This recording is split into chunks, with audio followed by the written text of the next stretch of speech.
Rockies baseball.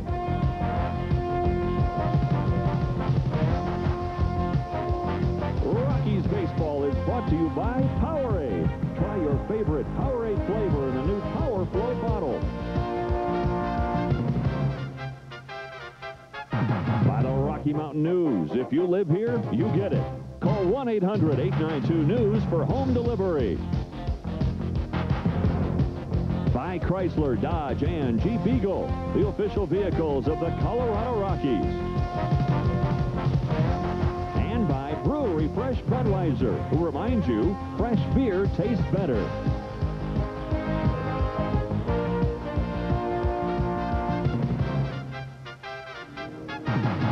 It's another gorgeous evening at the corner of 20th and Blake. We welcome you back to Coors Field. It's the start of a brief two-game series between the Astros of Houston and the Rockies of Colorado. Hi again, everyone. I'm Dave Armstrong, along with Dave Campbell. Well, Soup, the Rockies beat continues. They've won 2 in a row now, but more importantly, they've won 11 of their last 12. The interesting thing is, in 11 of the 12 games, the starting pitchers have gone at least 6 innings. Only Roger Bailey one time went 4. But, you know, we've said it all along, and it's a truism in baseball. The starting pitching is going to carry your ball club. Well, we'll see what happens tonight, then, as we look at your AutoZone keys to this game. Keep on trucking. Don't do anything different, guys. Stay with the plan. The Rockies got away from their game plan against the left-hander Mike Hampton down in Houston. They tried to pull him too much. They've got to take him the other way. And don't allow the Astros to hit any retro rockets. Keep them in the ballpark, and you have a chance of beating them. Well, Bagwell has really been in a slump since the All-Star break. Biggio is doing a good job from the lead spot. Jamie Wright, though, did a great job in his last start. It was halted by rain. We'll see if he can get a full 9 innings tonight as we look at the rest of the starters and have the first pitch from Coors Field in a moment.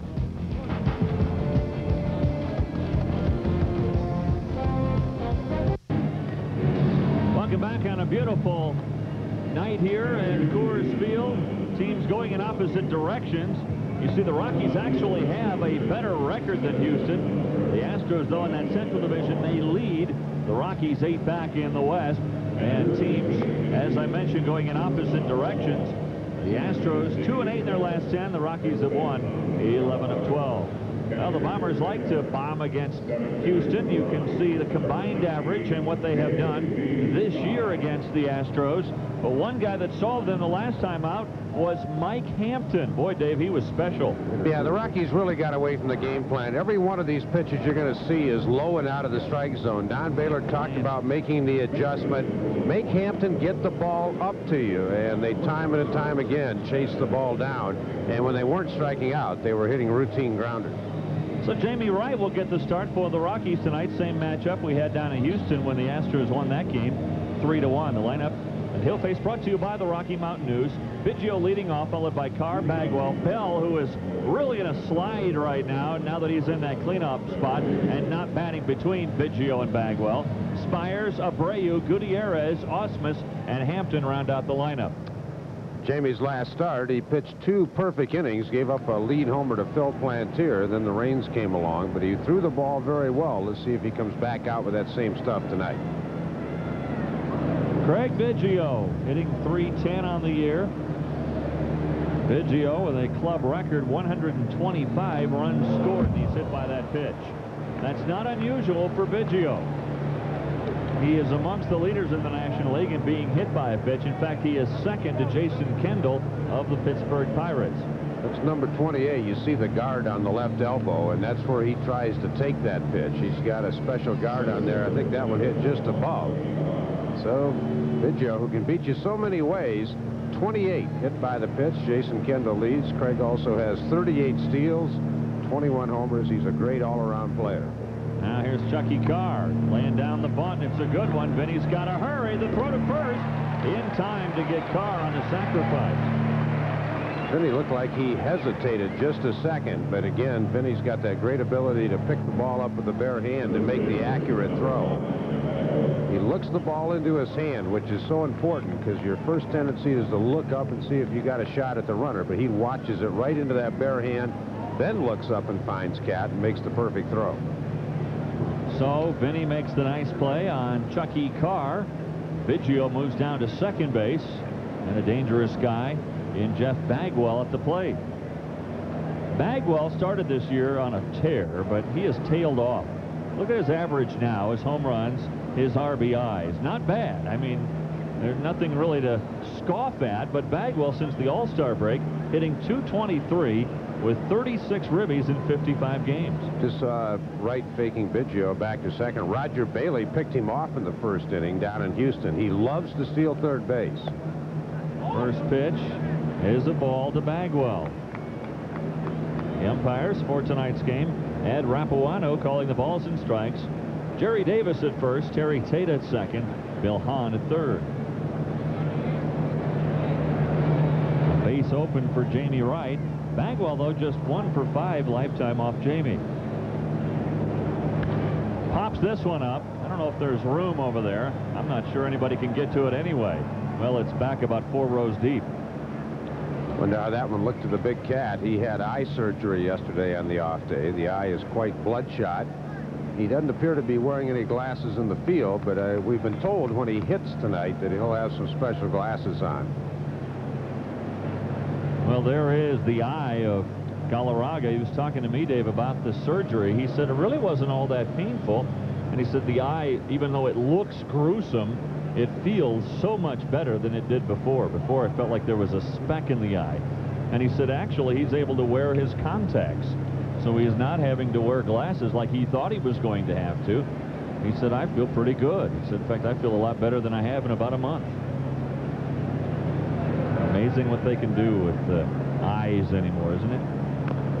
A foul at the plate by Bagwell and a ball and 2 strikes. Well, for the big cat, you wonder if he's seeing the ball perfectly tonight. I mean, he's got a, what, 11-game hitting streak going, and, you know, with that speck in the eye, that's really been bothersome to him. It's just been irritating to him. He said he's felt like he's had something in the eye all along, and he did have a little black dot in there that they removed surgically. 1-2 to Jeff Bagwell.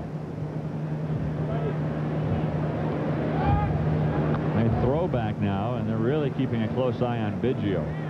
One year, Craig led the National League in stealing third with 12. A lot of great base runners feel it's much easier to steal third than second, especially if the pitcher doesn't pay attention to you. You get about an extra 6-7 foot lead, and once they put their head down, sometimes you can just go. Not going here, 1-2, and that one got a piece of Bagwell. Well, Jamie's not off to a flying start. There's nothing wrong with pitching in, but you can't keep drilling people. So he hits Biggio, now he hits Bagwell, and 2 aboard with 1 out. I think Bagpipe's got this one right in the rib cage. Couldn't tell if it was glancing or not.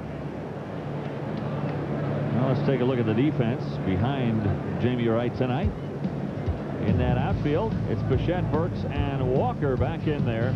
The trapezius muscle, he says, is a lot better. Castillo, Weiss, Perez, and Galarraga around the infield. And the battery of Manwaring and Wright. The defense brought to you by Coca-Cola. So here is Derek Bell. Boy, Bell has really been struggling lately. You see his average. He was hitting great in the number 2 spot in the order, but since they moved him into the cleanup spot, he has really scuffled. In fact, just 2 for 20 on this road trip, and you can see what he has done so far in the month of September.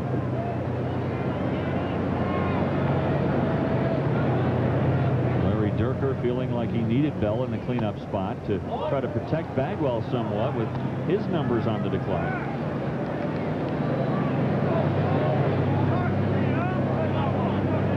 So Bell in the cleanup spot. Bell obviously very comfortable hitting in between Biggio and Bagwell, and who wouldn't be? But the Astros paid this guy a lot of money in the offseason. There go both runners, and throw to third, and they got Biggio.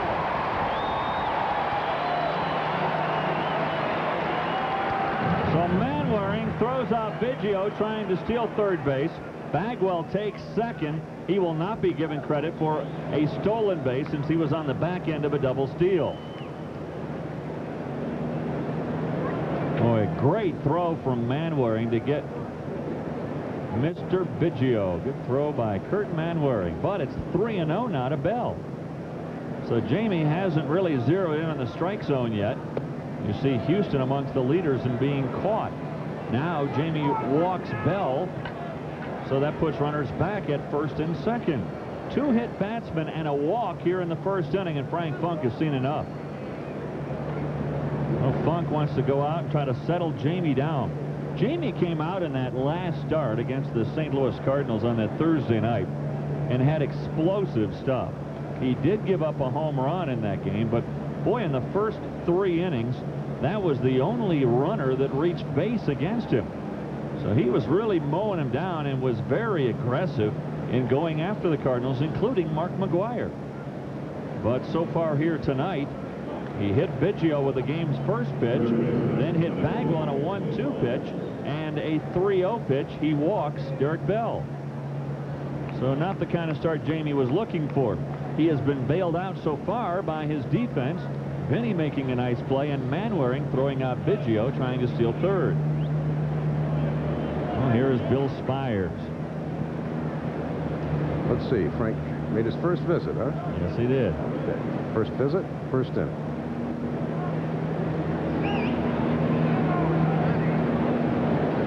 Fastball right through there, and after the first visit, the first strike. Yeah, the other thing is one giant improvement that Jamie has made this year is holding base runners. He was very prone to the stolen base earlier in his career. He's developed a very quick move to first base.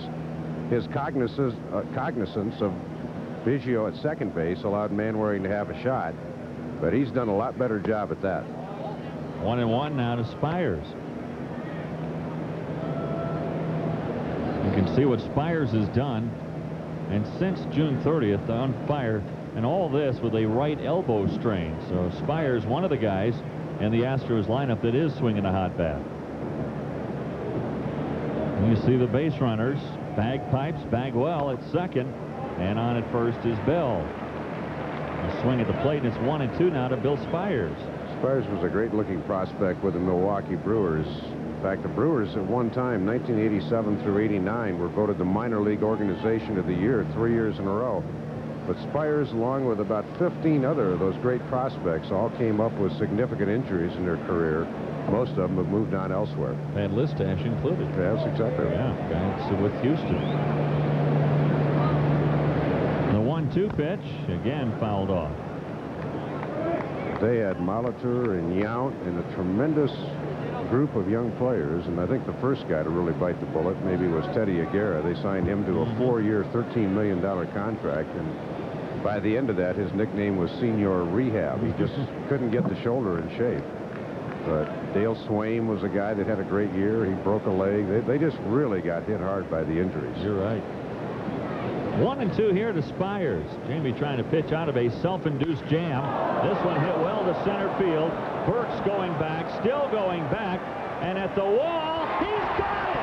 Wow, what a play by Ellis Burks! Now the crowd thinks he's got it. I think he's got it. Burks saying, no, I don't have it. He did not catch it.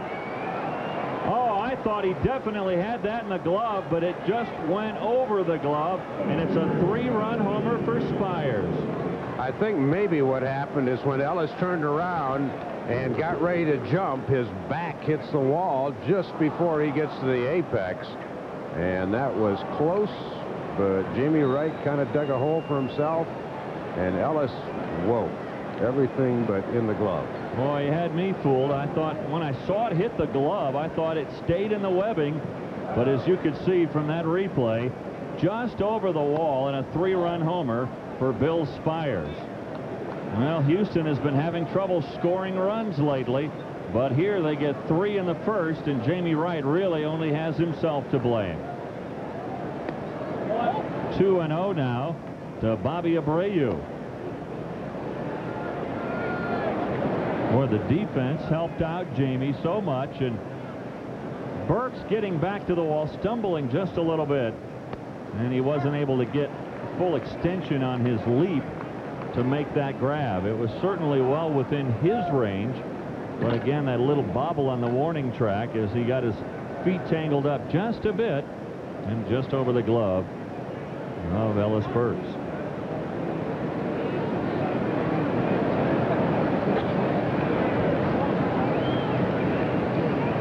3 against some guys, not a problem sometimes for the Rockies. The way Hampton pitched down in Houston, they're going to have to make some adjustments to get back in it. But first of all, Jamie's got to put another out on the board so they can come in not down anymore. 2 balls, 2 strikes now to Abreu. That is the 16th home run that Wright has surrendered this year. Most of them have been solo home runs, but that one rather costly. And again, it came with 2 strikes on Spires. Looked like he had Billy off stride on a couple of different pitches, but then he tried to sneak a fastball by him, and it went right down the middle of the plate. And right out through the middle of the diamond and right at the 415-foot marker. That one had to travel about, what, 417? Yeah, almost just got over the yellow line. That one just missed, and it's 3-2. Well, maybe the Rocky hitters are noticing the strike zone so far. Jamie Wright is struggling, trying to find it. This one tapped back up the middle, and Wright can't flag that one down. A single for Abreu. Well, you talk about the expanse of the outfield here at Coors Field, and that ball got out by maybe an inch. Off the tip of the webbing of Ellis Burke's glove. I don't know. I mean, I know how the baseball diamonds are cut. You know, the bases are 90 feet apart, and they are here. But for the optical illusion I get, as there seems to be tremendous amounts of space between the infielders as well. Well, they have officially tagged Spires' home run at 417. And I suspect that was one of the easier ones for them to come up with a measurement. Some ballparks, it feels like the infielders are almost holding hands, but in this one, it seems like they really are a long ways apart. Right.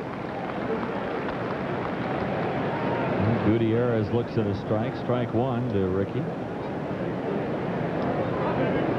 Gutierrez now getting the bulk of the duty at shortstop for Houston. Tim Bogar sideline. He's out probably for the rest of the year. They say he might be back in 5 weeks, maybe around for the playoffs, but they're really not expecting it. Of course, one of the things with the Rockies winning 11 out of 12, we haven't seen these kind of first innings during that streak. There was that time in July and August when the Rockies were not playing well. It seems though they were always down 4-0. Popped up into shallow right field. Walker coming in. He'll have a play on this one, and that will do it. Jamie Wright hits 2, walks 1, and gives up a big home run to this guy, Bill Spires, a 3-run shot to give the Astros the lead. Welcome back to Coors Field. The Astros on a 3-run homer from Bill Spires lead 3-0. The Rockies coming up against a guy they struggled with the last time they hooked up at the Astrodome, Mike Hampton. We'll see if it'll be a little better day at the Hampton Inn for the Rockies. Their lineup brought to you by the Rocky Mountain News, leading off Walt Weiss, and then Ellis Burks, who just missed, taking a home run away from Bill Spires. 2 for 4 with a triple and Sunday's win. He has a 6-game hitting streak. He's hit .500 over that stretch. Burks is followed by Walker, Galarraga, Bichette, Castilla, Manwaring, Perez, and Wright. Mike Hampton began his career with Seattle, was acquired by Houston in a trade.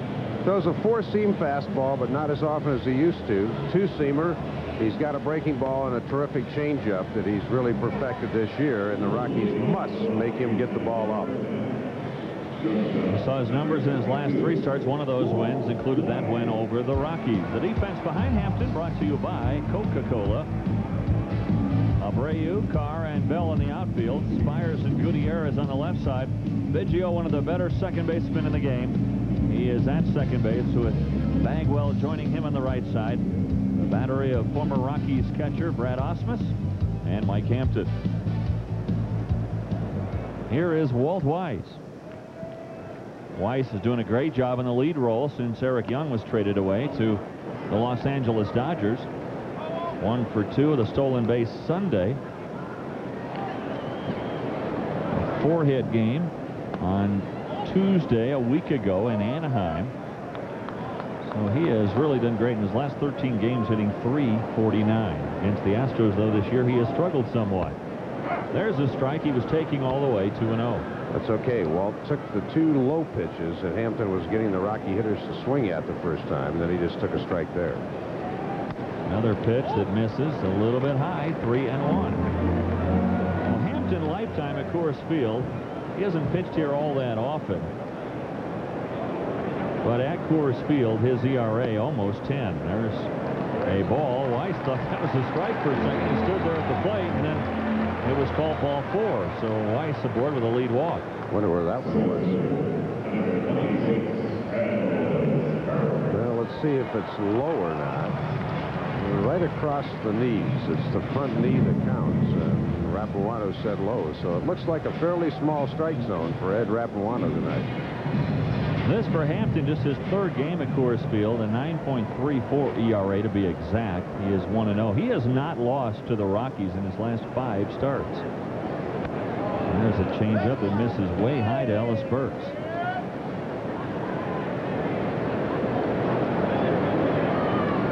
Well, you see what Ellie has done over the 6-game hitting streak. Not only the average, but 3 home runs in that stretch with 7 ribbies. He kind of carried the team in that series against St. Louis. A high chopper to Spires. He goes to Biggio for 1. That's all they'll get.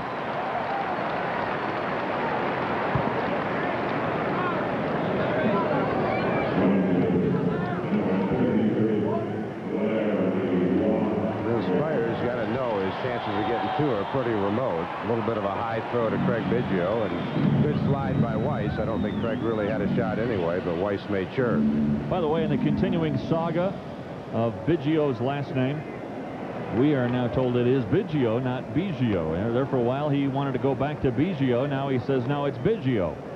Like bridge, it's Biggio. Whatever. Well, Milo Hamilton, the Houston broadcaster, he was betwixt and between too, so he went to Craig's mother with a tape recorder and said, "How do you pronounce it?" She said, "Biggio." He said, "Whatever Mom says." And he played the tape on the air during one of their broadcasts. I like that. When he first came to the big leagues, it was Biggio, and then all of a sudden, I guess some Italian people around the country said, "No, Craig, it's Biggio." Well, Craig said, "All right, make it easier for everybody." His mom said, "No, it's Biggio." So we'll go with Biggio. Here's a name easy to pronounce, Larry Walker, and he pops this one a mile high in the air to Biggio. He makes the grab, and there are 2 gone. Craig was looking up in that twilight going, "Whoa, I didn't see that all that well." Almost popped out of the glove. Watch.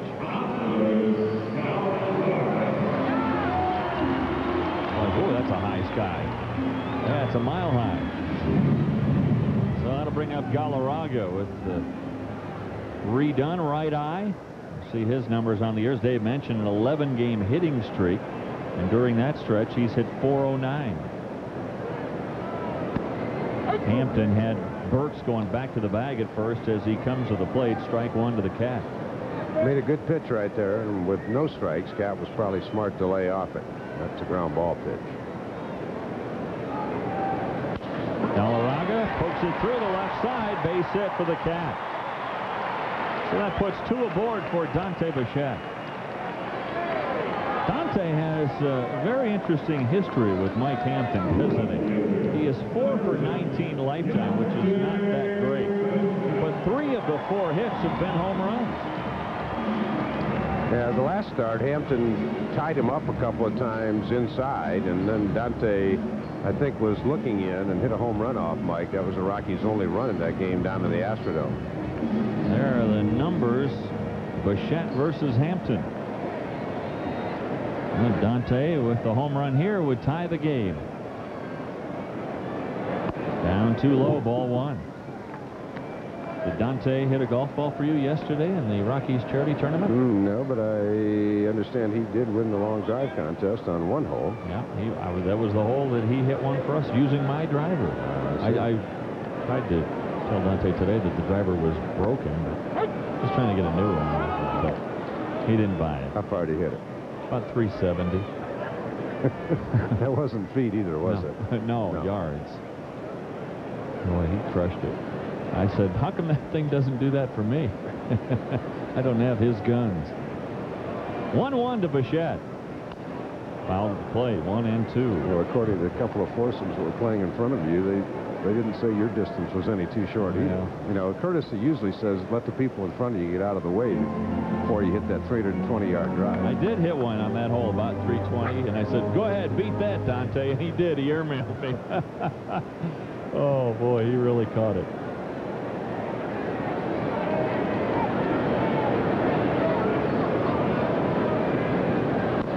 Fouled again by Bichette. Bichette, a hit in 4 of his last 5 games. 2 hits in each of those. He's hit .404 over his last 16 games. Here's a guy hitting .315 with 106 ribbies.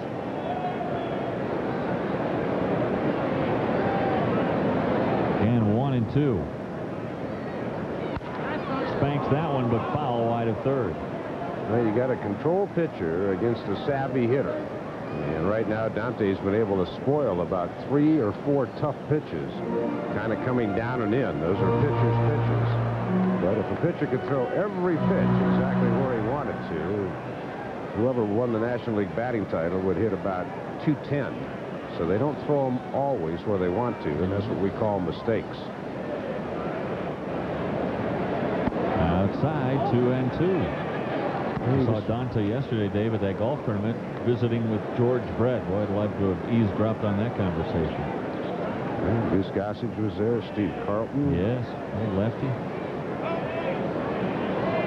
It was a great tournament. I'd like to thank all the people in the Rockies front office who put it together. A very class affair. Swing and a miss, and down goes Bichette. So the Rockies strand to. Mike Hampton able to pitch out of his jam. Jamie Wright could not in the first inning. The Astros lead on that Bill Spires home run. Bill Spires' 3-run homer in the first inning. The difference in this one as we head to the second. Rockies baseball is brought to you by Budweiser. Beechwood age for a crisp, clean, classic taste. Budweiser, the king of beers. Brent Ausmus will lead off for the Astros. He'll be followed by the pitcher Mike Hampton, and then the top of the order, Craig Biggio. The Astros, 1 game over 500, and they lead their division by 2.5. The Astros have lost 3 in a row, 9 of 11. They're just 11-20 since the 4th of August. And during that time, they've had losing streaks of 6 games, 5 games, 3 games, which is current.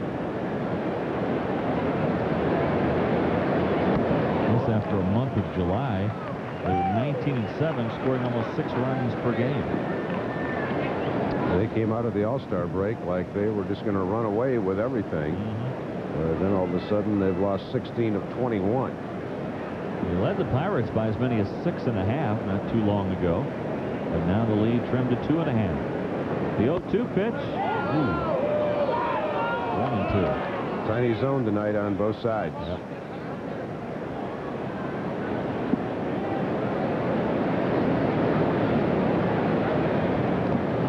And that one missed in the dirt, and it's 2-2. Pirates trying to put a little heat on them. They lead at Montreal 3-2 in the 7th inning tonight. Dodgers lost last night. Florida salvaged 1 game out of that 4-game series. The Dodgers hosting Atlanta tonight. Giants, they stay home to host the Cardinals. San Diego will take on the Florida Marlins at the Qualcomm Stadium in San Diego. I guess we ought to tell them where they are since people don't recognize the names anymore. Hit into the corner, a long run for Walker, and that one slices foul. Just foul. One of the things, Jamie, as he gets better and better, is going to learn how to do is when he gets a hitter 0-2 to put him away. He is already throwing. This will be the 4th extra pitch he's throwing. One of them was pretty close in his defense. Rapuano called the ball. But then he missed badly with a slider and then came back with kind of a fat fastball. But it's all part of the maturing process. Spit it out, Dave. And there are nights when Jamie appears to be brilliant, but there's other nights when he shows how much more work he really needs. What do you think Cat said to him? strikes. That's some strong words it looked like for Jamie. And a two-hopper out to Weiss. Something like, throw it over, let your defense play behind you. We're all right. So Weiss throws out Ausmus, the lead man gone in the second. The Rockies defense leads the National League in fielding percentage. They also lead in double plays turned. They lead the major leagues in that department. So if you can keep the hitters a little off balance and get the ground balls at people, most of the time that's going to be a good evening for you if you're a pitcher. Great combination up the middle, Weiss and Perez. Vinny, we're in good hands with Vinny, and Galarraga, former Gold Glove winner at first base. Gold Glove winner in the outfield in Larry Walker. Gold Glove winner in center field in Ellis Burks. Throw the ball. Manwaring has a Gold Glove. He won a Gold Glove in '92 with San Francisco.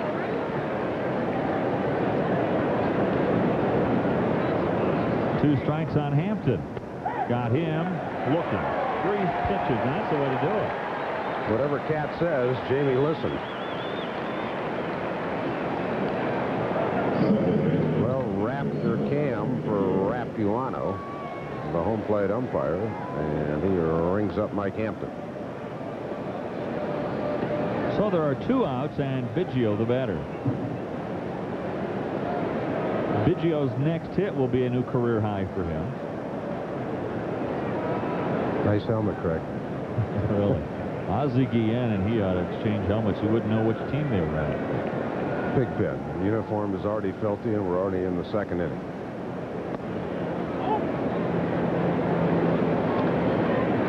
I wonder who has more stains on their uniform or on their helmet. Biggio or Larry Walker by the end of the year? Strike, 1-1.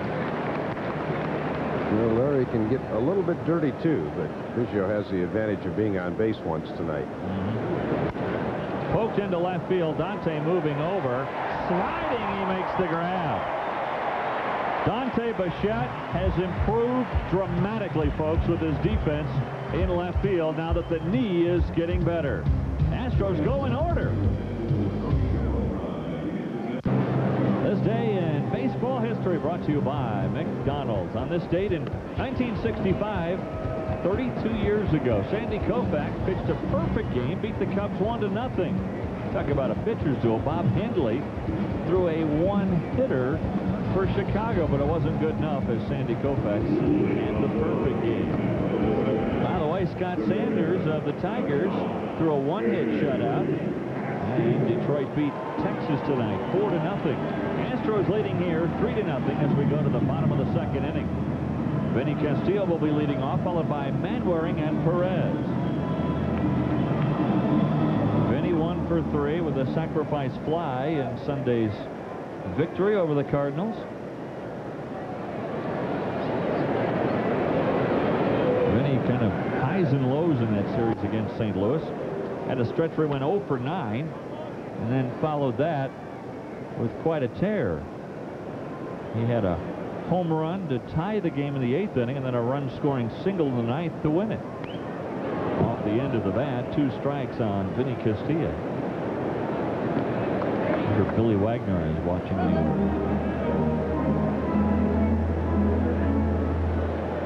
Wagner, by the way, the one-time closer of the Astros. That's where Houston's really been getting beat up lately. This one foul wide of third. Wagner has not had a save since the 29th of July. He has blown 3 saves and suffered 4 losses. He's in a little confidence drought right now. The first half of the season, there was not a more powerful closer in the game.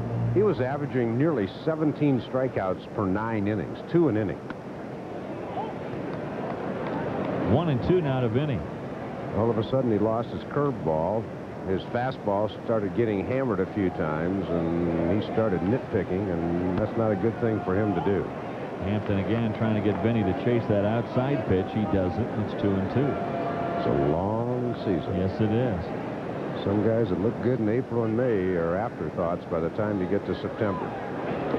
That one bouncing up there, and Vinny has run the count full. Interestingly, too, about Wagner, Larry Dierker, former pitcher himself and a former good pitcher. So I think Billy's lost a little bit of confidence. Now Wagner says, no, I haven't lost any confidence. Now the pitches I'm throwing, they're hitting. Instead, before they were swinging and missing. The 3-2 pitch, poked out into center field. Carr, almost dead in his tracks, makes the catch on that one. Well, it's September, and that means it's time for the Colorado Rockies Dugout Store clearance sale. Get to a Dugout Store and take advantage of top-quality Rockies merchandise at great prices. Save 30 to 50% off a variety of items. This merchandise won't last long. You can shop a little bit early for the holidays. Stop by Denver, Boulder, Fort Collins, Greeley, Colorado Springs, and Littleton, your Rockies Dugout Store. Here's Manwaring looking at strike one. You know what Chucky was on that fly ball from Vinny Castilla? A parked car. Ah, you got it. A parked car. Okay. Quick. Well, you're thinking out loud now. I know. Either that or we're starting to read each other's minds too well. That's scary. 2 strikes to Manwaring. Nope. Manwaring has hit Hampton better than anyone in the Rockies lineup. 5 for 12 with a home run. 417 for Kurt. Ooh. The old slugger. Hampton was probably lying awake last night all night, sweating out how to pitch to Kurt. He is. I better not say it. Why? Well, I had another thing I should, but somebody's going to get mad if I say it. So. Okay. Ball and 2 strikes.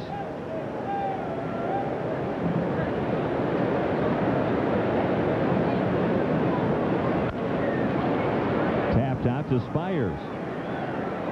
And down goes Manwaring. 2 gone for the Rockies in the second. I'll tell you later what I was thinking. Okay. I know it'll make somebody upset. So I don't want to do that. Here's Napi Perez. You got to be careful anymore. You got to be politically correct. Oh, absolutely. Well, this is when the analyst comes on and say it's pretty important for Napi to get on because Jamie, not a very good hitter. You'd like to get him out of the way. Thank you for that high-priced analysis. Thank you very much. Strike 1 to Napi Perez. Well, that's one thing Hampton's doing, too, starting off guys with strikes. Well, both Vinny and Manwaring were 0-2 before they could blink.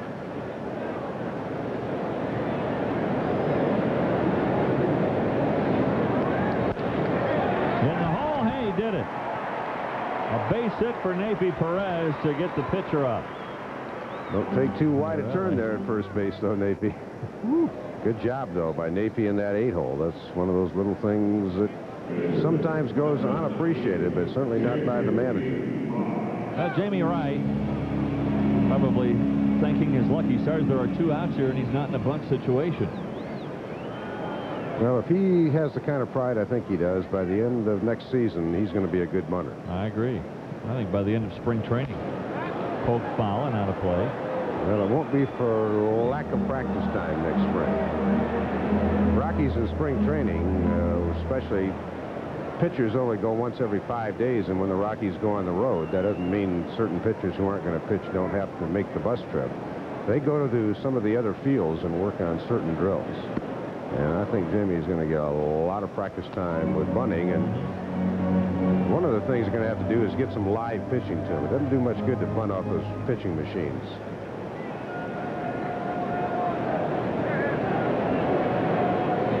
Two strikes to Wright.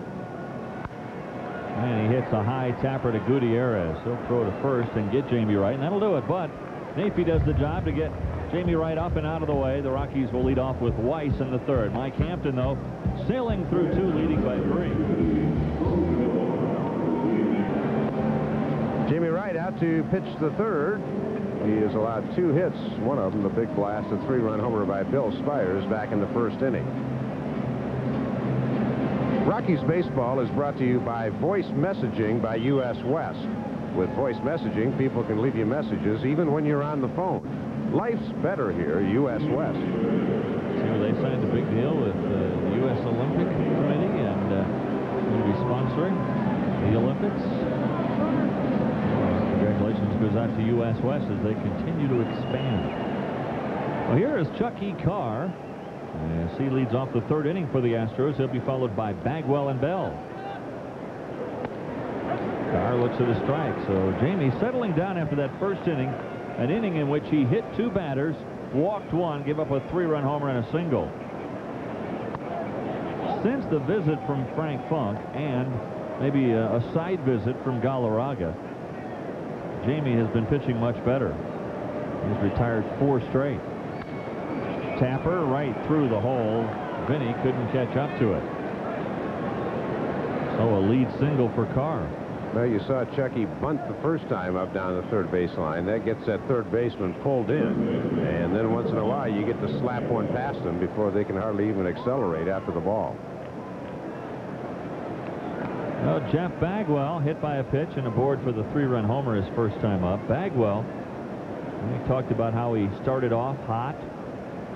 July, though, look at that. August, no. September, getting worse. The first 3 months, though, April, May, June, Bagwell carried this club. Big swing, no contact again. One of the problems for Bagwell lately is he's been swinging at bad pitches, and that seems to be a common denominator with guys going through a slump. Well, it looks like he stays in his crouch fairly well, but when Jeff is in a slump, the shoulder starts to fly open and his head follows. So what he does, he loses sight of the ball. Quick move to first, and that's one of Jamie's good ones right there. When the front shoulder goes, for whatever reason, the head follows, and when you do that, you can't follow the ball when your head's flying down the third base line. Now too low in the dirt, dug out by Manwaring, and it's a ball and a strike. Jamie looks like he's had a little better slider tonight. It hasn't been totally consistent, but when he's made good pitches with it, it's been very effective. Another quick move to first, and boy, Galarraga almost got a foot in the way of Carr's hand coming back in there.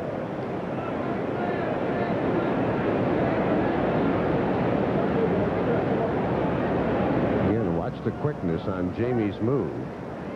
And Cat tries to block him off the base. There goes Carr, and the pitch hit on the ground to Weiss. His only play, first base. Carr advancing to second when he was in motion. Don't think that was probably a true hit and run with Bagwell. You generally, with a guy with 38 homers, you don't put it on too often. But Jeff, in that situation, if it's something he likes, he can go ahead and go to hacking on it. So a runner at second with 1 out for Bell, who walked his first time up. One of the more superstitious players around. If he's in a good hitting streak with the pants down around the ankles, he'll keep it down. When he goes into a slump, up they come, and if he stays hot with them up, he'll keep them up. What if he doesn't? They go back down? I would guess. Midway? Uh-huh. He's also... A lot of Houston people not very happy with Derek right now. I mean, they paid him $14 million over 3 years to be the cleanup hitter. He wants to hit number 2 because he knows he gets more fastballs with Biggio on base and Bagwell behind him. He's gotten to the point where he's kind of psyched himself out right now that he can't hit number 4. So a little war of attrition between he and the manager, Larry Dierker. Broken bat out into right field.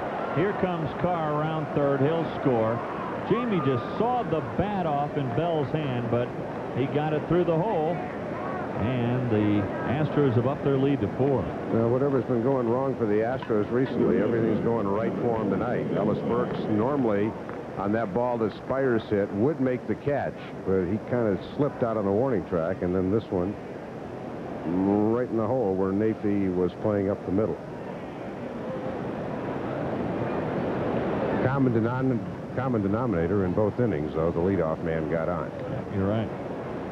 Well, here is Spires. He's done the most damage. A 3-run homer just over the tip of the glove of Ellis Burks. It actually hit off of Ellis's glove and then went out over the wall in straightaway center field. Change up over for a strike. Ellis has such great leaping ability, and that fence is only 8 feet high. Again, he just lost his footing a little bit, and instead of getting back to the fence and doing a vertical leap, he was kind of jumping backwards, and as he reached up, his back hit the fence, and that kept him from getting the full extension. Again to center field. Burks, though, has room for this one.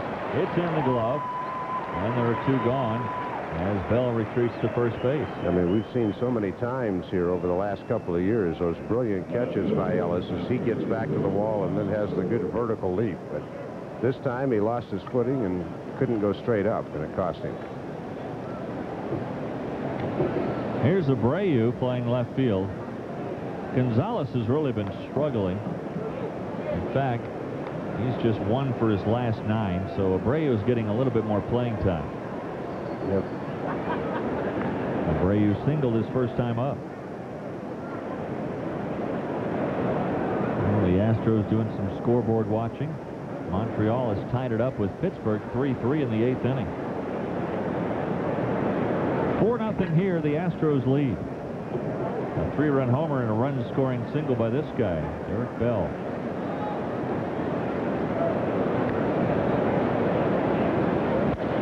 A line drive. Napi's got it. Napi Perez spears the line drive off the bat of Abreu. That robs him of a hit. And the Astros are done here in the 3rd, but they score another and lead 4-0. Well, let's check out our front office news brought to you by Office Depot. And we are all very saddened by the news as they had a moment of silence tonight before the Phillies-Mets game. Hall of Famer Richie Ashburn passed away early this morning in New York of a heart attack.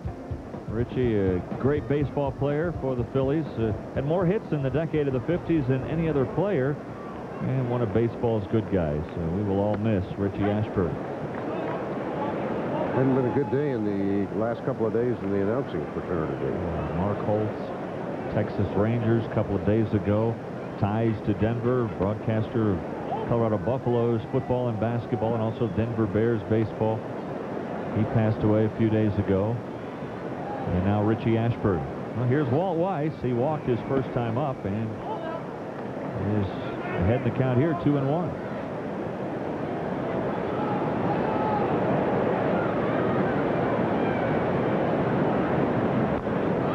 Little tapper, foul. 2 balls, 2 strikes. The Rockies, 2 games over 500 now for the first time since the 2nd of July. Don Baylor's club, 8 back. He made an interesting observation. He said, why is it when you lose 15 or 16 you just drop off the face of the map, but when you win 11 of 12 you hardly pick up any ground at all? Well, that has not been the case for the Astros as Weiss strikes out. They've lost 16 of 21 and have only lost 3.5 to Pittsburgh. Guess it depends on what division you're in. That's the truth. Larry Durker's club, you can see in the Central Division, still 2.5 up. St. Louis may be done now. Bennis did break the middle finger on his pitching hand in that Sunday afternoon game here when Estacio hit him as Bennis was trying to bunt, actually trying to get out of the way of a pitch that got away from Estacio. No way Pedro was throwing at him, but the finger did break. So both Bennis brothers are now gone from that rotation, and that really hinders St. Louis' chances in the Central Division.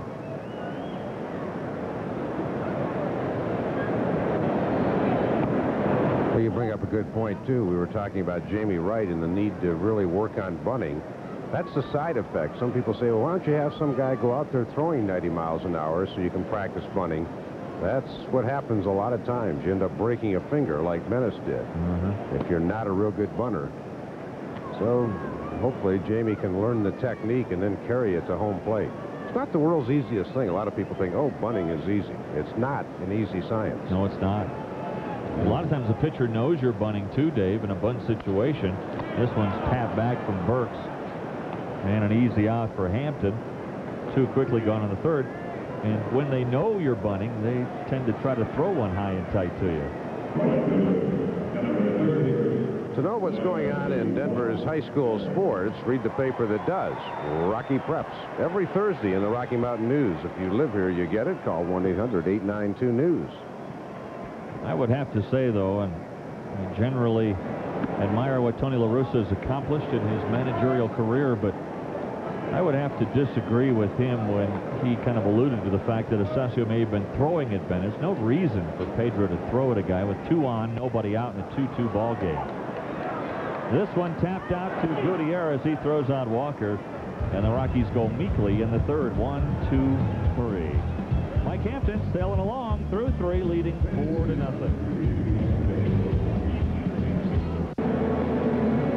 Astros leading 4-0, most of it coming in the 1st on a 3-run homer from Bill Spires. Now tomorrow afternoon, this series and this homestand conclude with the AirTouch Cellular Business Person Special. Rockies and the Astros starting at 1:05. Gates open at 11. Now 3 innings in the books.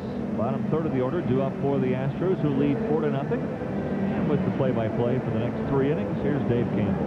Thank you, Mr. Armstrong. Ricky Gutierrez, his first time up in a fly ball to right field. He's taking over for Tim Bogar. Arm broken in the game in San Francisco. Pat Rapp of the Giants hitting him with a pitch. Right on top, no balls and a strike. Line to center. Ellis coming on, still coming, and did he get it? A juggling act, and he did. Ellis is this is Ellis's big adventure in center field tonight. You will not believe this catch.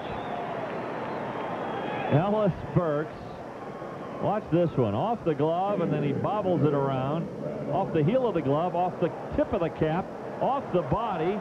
He hangs on and somehow makes the catch. Wow.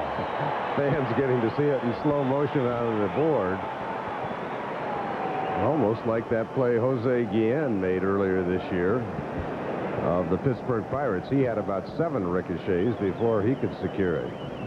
Man, that was quite a play. I got it. You take it, Ellis. Here's Osmus, who looks at ball 1. Brad bounced to short his first time up. Dave mentioned a former Rocky in the expansion 1993 year.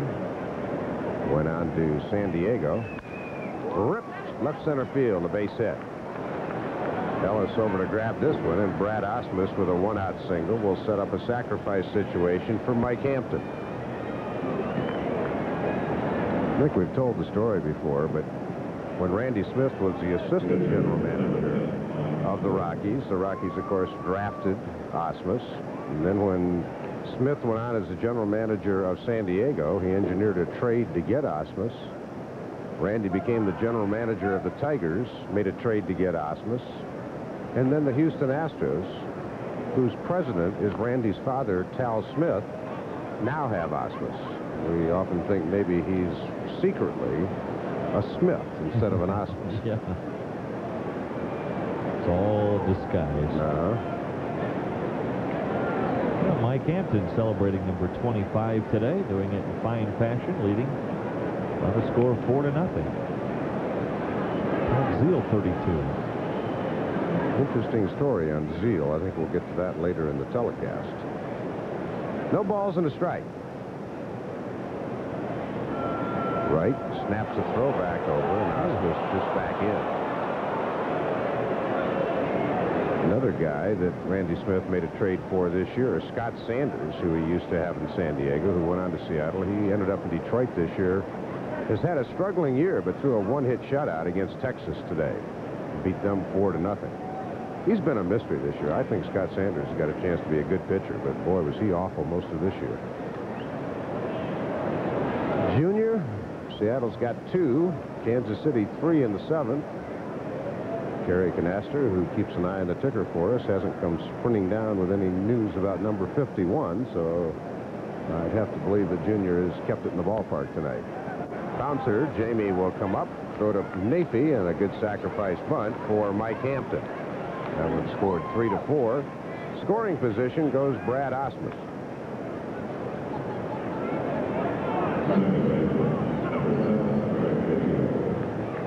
Let's take a look at the bunting technique of Mike Hampton from way up top.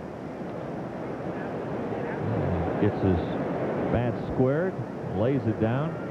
Jamie's throw almost tied up Nafee Perez. Well, again, the finer points of the game are something that Jamie's going to have to spend a lot of time on next spring. Fielding his position and doing some of the other things. He's got some talent, there's no question about it, but he's got to step up maybe his work ethic just a little bit. 1 ball, no strikes. Been slowed somewhat all year by a reoccurring knee problem. Inside to Biggio, he thought about sticking his elbow out in front of that one and maybe decided the discretion was a better part of valor. 2-0. 28 times he's been hit. He's got a very firm elbow protector on, but it still hurts when he gets nailed. Lifetime numbers here.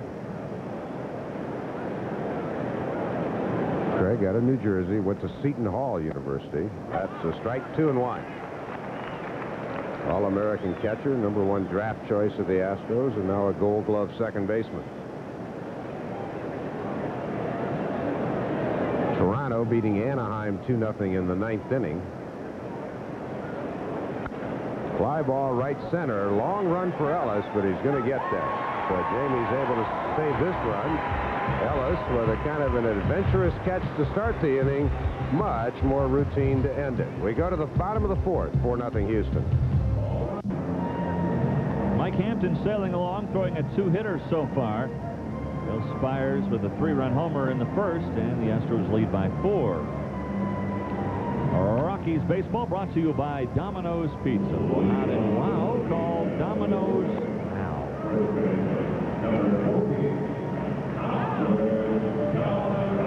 Well, nice shot of the moon. I don't think anybody's going to hit one that far tonight, especially with Mark McGwire leaving town, but it was fun to see the show he put on here. What's that, Domino's? When your eye hits the sky like a big piece of pie. Ellis getting a few congratulations. He's had an adventure. You're right tonight. Big Red giving him the high five. That was quite a juggling act out there. You won't see that at the Barnum and Bailey Spring Brothers Circus. You will not. Here's the big cat. Notice the puff under the right eye. I mentioned he had the surgery yesterday, and even though it's quite bloodshot, the blood kind of stops just before it gets to the lens portion of the eye. He says he's seeing great. Isn't bothering him at all. It's low, 1-1. I said, is it just laser? And he said, no, they actually cut it. And he said, I have a couple of stitches in there. I have no clue how they do that. Looping drive, base hit right center field. Let's see if Cat might try for 2. He is going to, and Chucky Carr can't come up with it, but they should give Galarraga a double as he was going all the way anyway.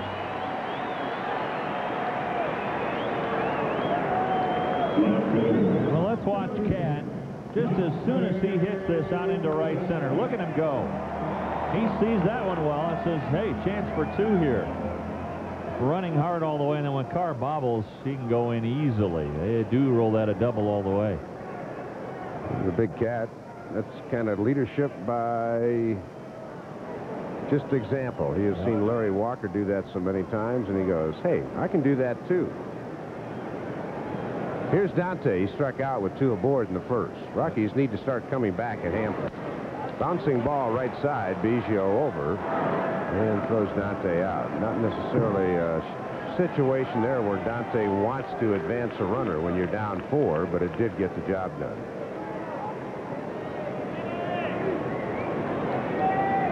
Now the Rockies need Vinny to knock him in here. Ground ball to just about any place but third base ought to do it, or the pitcher's mound. Gutierrez, Biggio, and Bagwell all playing back. You can see Spires. He's even moving back now. So a ground ball just about anywhere but the pitcher's mound. 1 ball, no strikes. Hampton starts him soft away. Yankees leading Boston 8-6 tonight. Baltimore ahead of Cleveland 9-3. That game is in the 7th and been delayed by rain now. Vinny chops it foul. That's where you don't want to hit it. Chris Carpenter of Toronto shut out the Anaheim Angels 2-0 over Ken Hill. Angels blew a 10-7 lead late last night. They are really struggling. They have lost 17 out of 23. Vinny takes high, 2-1. Well, if Seattle comes back and beats Kansas City, they would lead by 5 in the Western Division of the American League. Cleveland pulling away in the Central in the AL, 5.5 up on Milwaukee. Baltimore is pretty wrapped it up in the East. They lead by 8. Fly ball, center field. Chucky Carr on his horse, but this will score a run. Galarraga can trot home. Vinny sacrifice fly. RBI number 103. So the Rockies get on the board. That's a start. Well, it's not an explosion, but it's a little bit of a mini blast. The lead double. And then Bichette moving Galarraga over to third and a sac fly to get the Rockies on the board 4-1. So the start of a comeback anyway, at least has Hampton thinking. And the thing that set it up was Galarraga refusing just to take a routine single on that play. And he got to second with nobody out. Manwaring bounced out his first time up.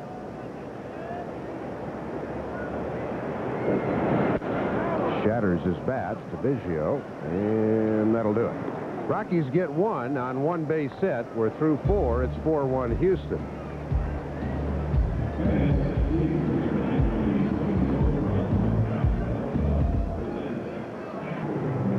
Well, here's today's baseball trivia quiz brought to you by the Colorado Lottery Cash 5. Which current major league player played in the longest minor league game ever and the longest 9-inning game in major league history?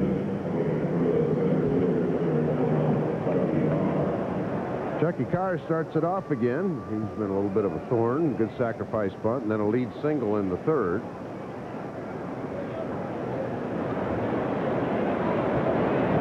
Carr's 6th major league team, and he's only 29 years old. Fly ball foul down the right field line. That'll be out of play. Always has had the glove, has had the speed, but for the most part has struggled with the bat. And sometimes his attitude has gotten him in trouble in a few places. Not short on confidence, so. Came to Houston for a tune-up. We only have one game with the Astros. I got to get all these Carr things in there. Off Weiss's glove, and I don't think Walt read that off the bat very well. Chucky heading for second base, and he'll be in with a double, and Ellis's throw goes awry. Manwaring dives, backs it up, going to third, but Carr's going to be in. So that one kind of looked like a comedy of errors, and it wasn't all that funny.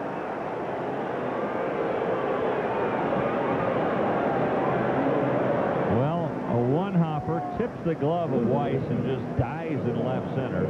Burks charging in. His throw is wild, so they give a double to Carr. He goes to third on a throwing error by Burks. Get the idea of maybe this isn't your night. I mean, Galarraga hustled to back the play up. It just nicked his glove. Manwaring was hustling to back the play up. It just nicked off his glove and nicked off Walt's glove to start the play. Some nights it doesn't seem like it's yours. Rockies infield in on the left side now with Bagwell up. 4-1 Houston. Astros trying to get back that run the Rockies got in the bottom of the 4th. Taken low, 2-0.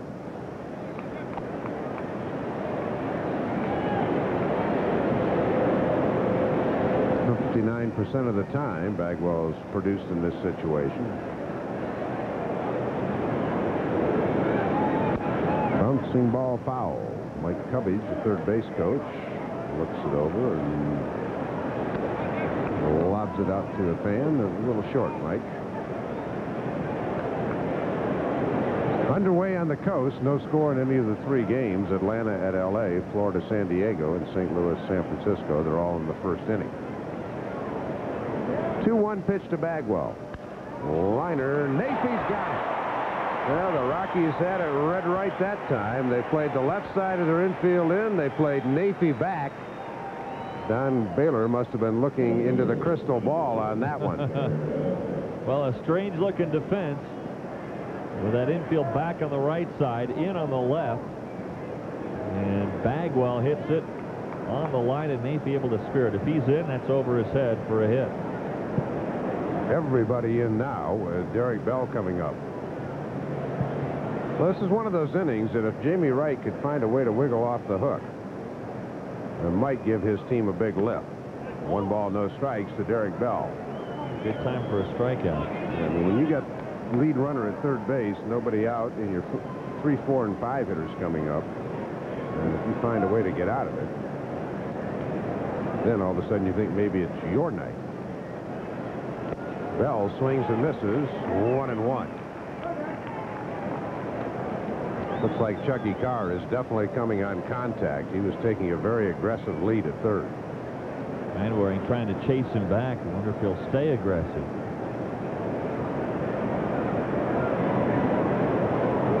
A ball and a strike to Derek Bell. Fouled 1-2. Carr was coming there too. You know what not a bad play is right here? Throw a fastball up and in and have Manwaring grab it and fire down to Vinny and see if they can get Chucky Carr. He's taking a very aggressive lead at third base. Get that fastball up and in, you knock the hitter down to give you a clear throwing lane.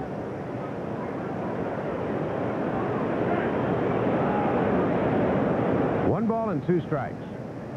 How does Vinny see that call? Well, Manwaring has a sign with him.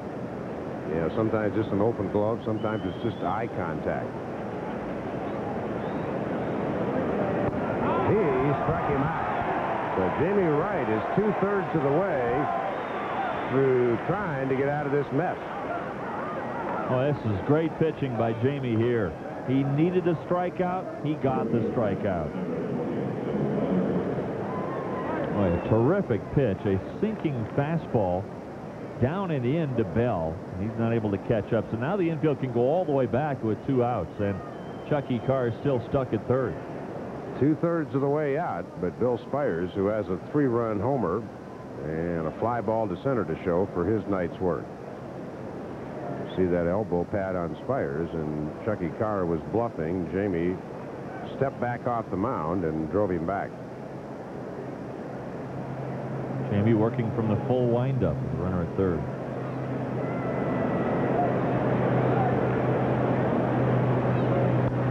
Fly ball to left. He should be out of it. Great job by Jamie Wright and the Rockies defense. Man on third, nobody out. And Larry Dierker will be thinking about that one for a while. We go to the bottom of the 5th, 4-1. Astros. Rockies baseball is brought to you by Bank One, the home of Rockies banking. Bank 1-to-1, member FDIC. By Hoover, nobody gets the dirt like Hoover, nobody. By Domino's, the official pizza of the Colorado Rockies. By AutoZone, the best parts in auto parts. And by US West, life's better here.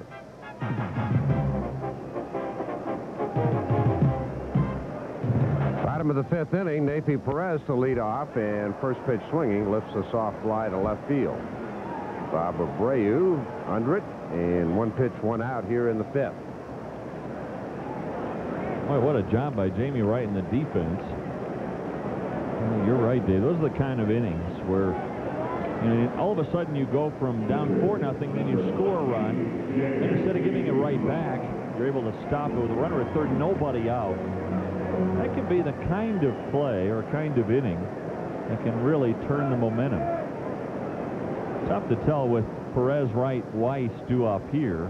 The Rockies can capitalize. Now it's up to Hampton to try to regain momentum for the Astros.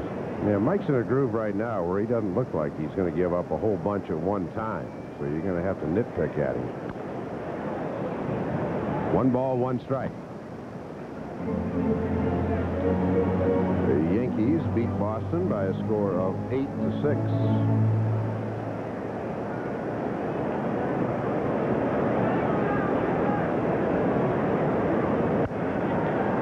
Jamie out of play on the right side. Well, we assume it's Willie Banks got the win for the Yankees. And Derek Lowe took the loss for Boston, the former Mariner. Rivera got his 41st save. Yankees in control of the wild card. That gives them a 7.5 game lead now over Anaheim. Jamie staying alive, fouls it back. The Yankees, they're sitting on an island right now. They're not going to catch Baltimore, but they're not going to be passed for the wild card. Both the Yankees and Cleveland have some pitching concerns. They figure to meet in the first round of the American League playoffs. A couple of big side outings tonight. We don't have the results yet. David Cohn of the Yankees and Randy Johnson of the Mariners were to throw on the side again today. Cohn with the shoulder, Randy Johnson with the finger. And Those side sessions will go a long way to finding out when they're going to pitch again. 3-2 to right. Yeah, Jamie's had a good at-bat here. He's making Hampton throw some pitches. He is battling.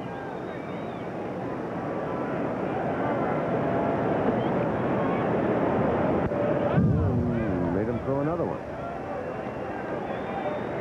Cincinnati beat the Cubs 5-2. Pittsburgh, Montreal are in the 10th inning at the Olympic Stadium at 3 apiece. I'm sure guys in the Houston dugout are watching that one closely. Phillies beat the Mets 1-0. Boy, the Phillies on a roll. Yeah, they are. Won 3 in a row. Hottest team in baseball since the All-Star break almost. Jamie a tapper, but he did make Hampton work.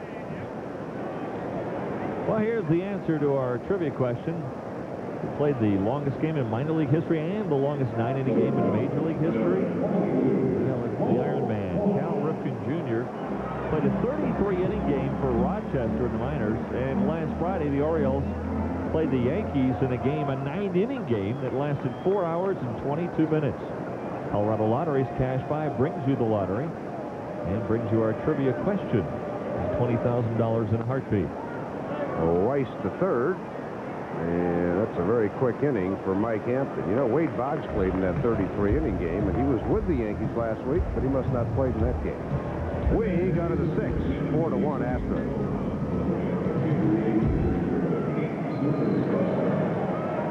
Welcome back to Coors Field with Dave Campbell. I'm Dave Armstrong. Dave, a game of inches. You almost wish you could take that first inning back. Ellis Burks just that far away from grabbing that home run ball. Yeah, Mike Hampton's pitched very well for the Astros tonight, but Jamie Wright last inning by saving that run still gives you hope that you may be able to get back in this game, but he's got to shut him down this inning with Abreu leading off and then let the big part of the order see if they can do something in the bottom of the 6th.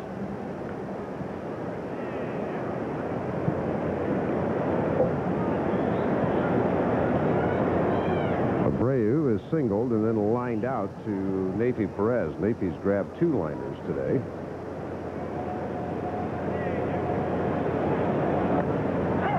Pitch is a strike.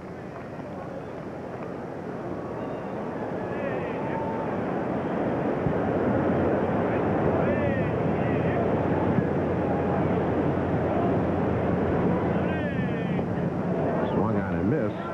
Jamie settling in. He was wild in the first. He hit 2 and walked a man. Still looked like he might get out of it, but then the 3-run homer by Spires, still the big blow in this one. Abreu out of Venezuela. Fastball in, 1-2. The Astros have an academy down there. They have another player from that academy, Richard Hidalgo, who is just up, a good-looking prospect in the outfield. Pitch did not miss by much. 2-2.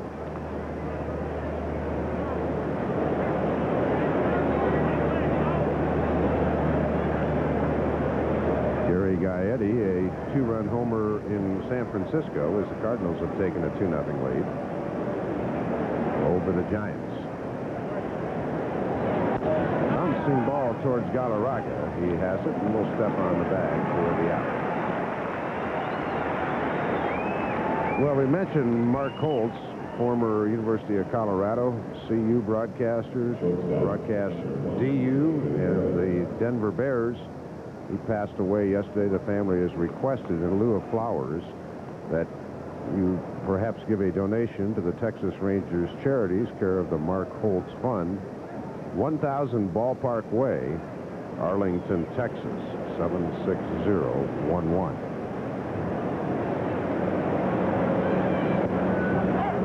First pitch is a strike.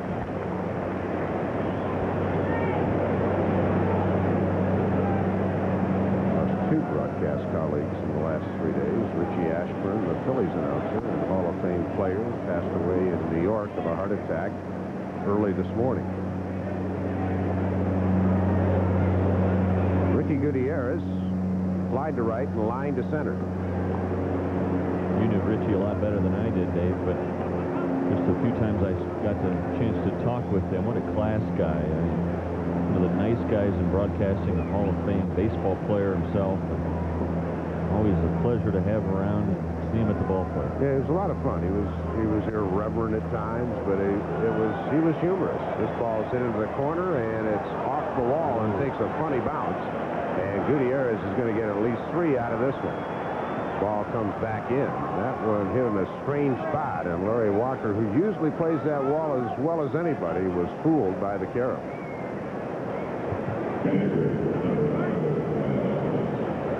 Now can Jamie dance around the flames for the second inning in a row? Look at how hard this ball hits, and Larry was expecting it to come back more at him, and it bounced really kind of parallel with the wall and then got by him, and by the time he caught up with it, Gutierrez was standing at third. He could hit right in that one spot where the two walls join. Two spots in the wall join. You've got to be aware of a squeeze play here, and I think Manwaring is going to go out and talk to Jamie about it.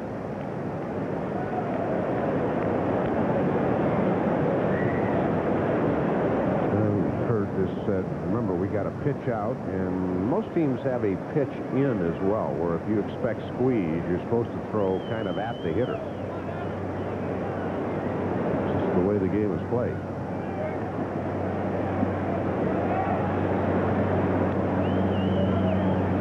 Infield back in again. 4-1, Astros lead. Pitch out, nothing going on.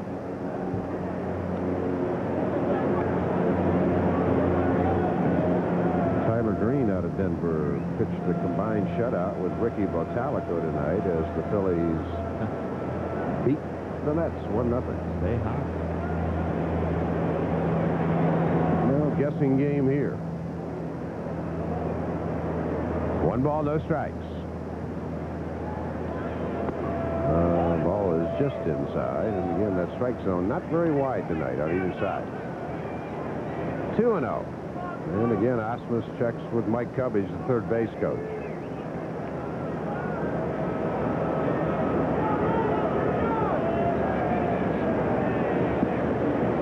Brad 1 for 2. Jamie set to go, and it's a tapper to Vinny. Runner not coming, and he throws him out. Good pitch by Jamie Wright, a 2-0 slider that had Osmus totally fooled.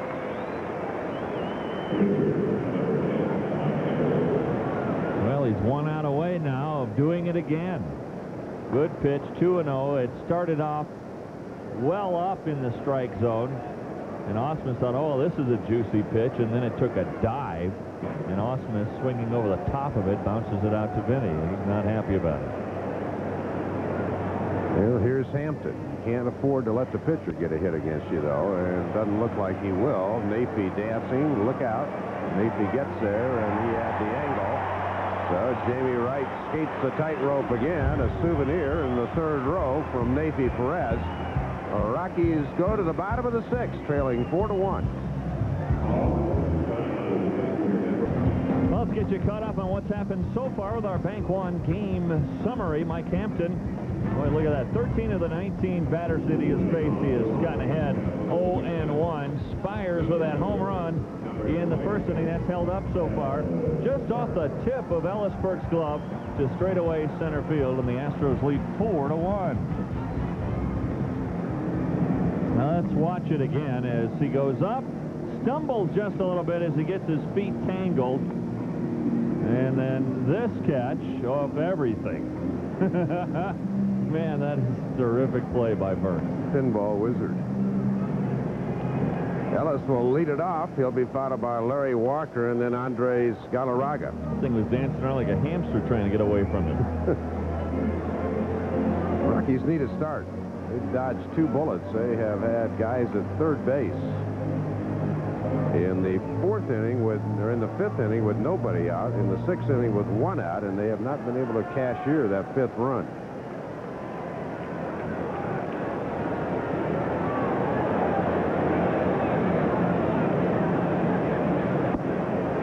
No strikes. Ellis has reached on a fielder's choice and bounced back to the mound. He has not had it out of the infield yet. Time to get a couple right here, Dave. Houston has seen Pittsburgh take a 4-3 lead in the 10th. Inside 2-0. Walker to follow, and then Galarraga, who's 2 for 2.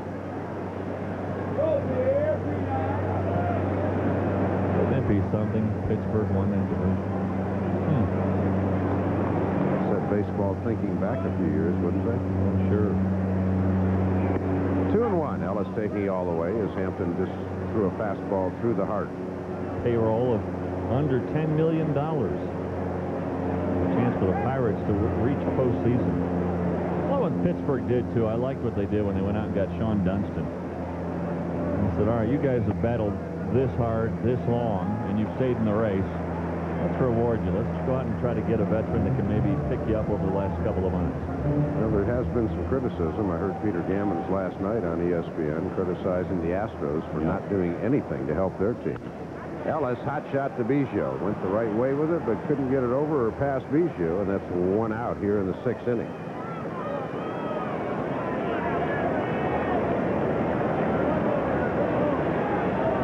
Larry has gone softly tonight. A pop to second and a weak ground ball to shortstop. Second highest batting average ever in the National League was somebody with 42 home runs. Rogers Hornsby had 42 homers and hit .401 back in 1922. Won the Triple Crown that year, too. 152 RBIs that year. He also won the Triple Crown in 1925. Yeah, one of 2 guys to win the Triple Crown twice. Ted Williams. You're right on there, Buster. 3-0 to Walker.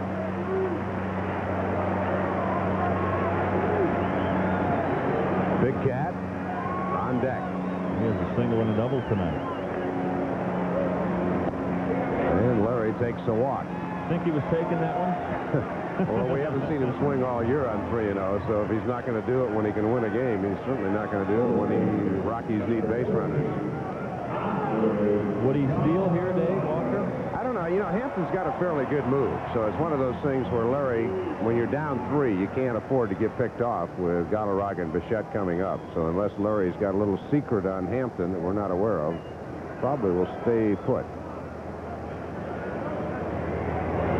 Galarraga takes high, 1-0. What he might do, too, though, is alter Hampton's delivery to the plate. I think Osmus is going to go out and talk about that right now and just say, don't worry about the slide step. You've got a 3-run lead. You slide step and leave the ball up to this guy, and you may be sliding out of this ball game. Atlanta has a run at L.A. John Smoltz and Ishmael Valdez pitching. Still delayed in Cleveland, but it is an official game with Baltimore ahead 9-3. Those 2 teams have seen enough rain this year. They played 2 doubleheaders back-to-back in Baltimore later this month. Galarraga hammers to center field, a base hit. Chucky Carr on. Walker just stares him down and goes to third, and Galarraga with great hustle goes to second. Chucky Carr got caught styling, and Larry Walker made him pay. Walker's aggressiveness paying off here. He has, well, you described it perfectly, Dave. He just stares down Chucky Carr as he goes around second base, daring him to throw to third. So Carr said, all right, I will. Look at him. Like, come on, throw it. I dare you. I dare you. He does. Not even close. Cut off by Gutierrez, and Galarraga going into second. That'll be a single. He takes second on the throw, but credit that to Larry Walker. Here's Dante. Yeah, Chucky was staring at Larry like, I dare you to go, and Walker was just looking back at him saying, I'm going. And Galarraga saw the throw coming in, and when it deflected off Gutierrez's glove, Cat just cruised into second. They do not charge the Astros with an error. Bichette, a foul tip. 0-1. Now, to get the payoff, you need a base hit here. Now, here comes Carr, watching, coming in.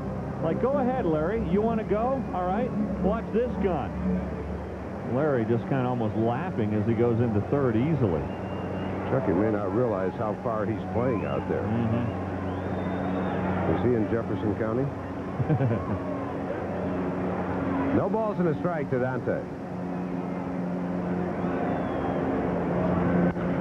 Ripped into the corner. It is a foul ball, and by the close closest of margin. Oh, my, by inches.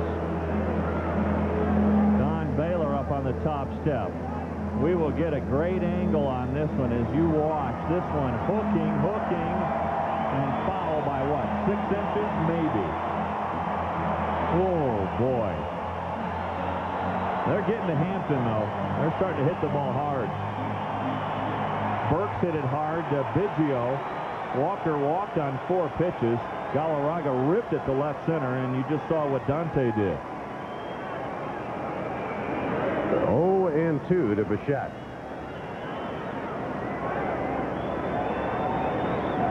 Fastball up, 1-2.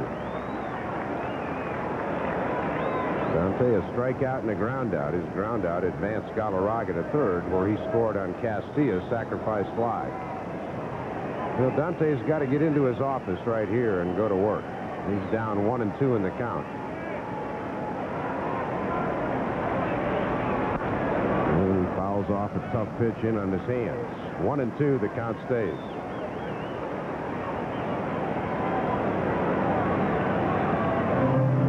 This is one of those great battles.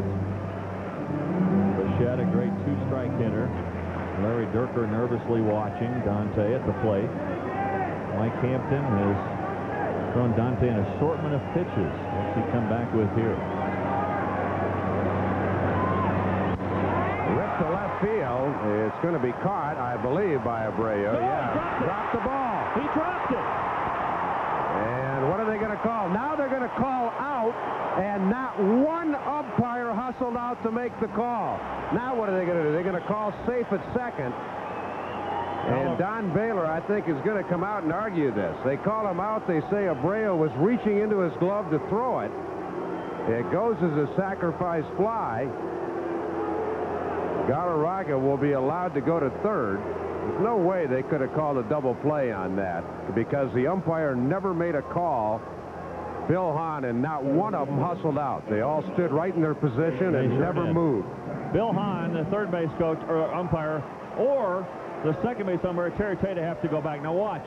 They say he's got it, and as he's getting it over to his throwing hand, he drops it. Now that very well may be the case, but the umpires never left the dirt portion of the infield. Vinny takes the ball. Now Galarraga did go back to second and tag up on the play. So he is safe at third, tagging to Larry Walker on the catch to come home. Bichette with a sac fly to left. He gets the RBI. Vinny takes the strike, 1-1. Well, because I don't always know the umpire's rotation, I don't know whose call it was, but whoever's it was, somebody needed to be out there closer to the plate. That's one they'll talk about, I'm sure. Yeah, well, I can flat guarantee you that. They come up with all the excuses they want about camera angles, but somebody is supposed to be out there, hustling out there to call it.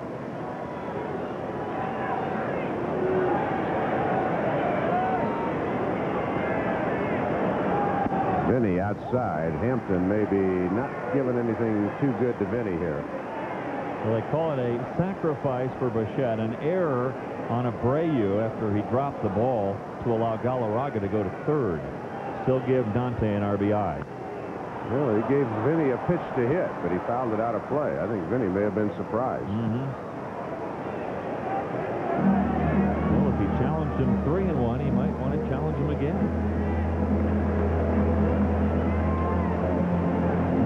That Vinny would like to have back. Full count to Castilla. 4-2 game in the bottom of the 6th.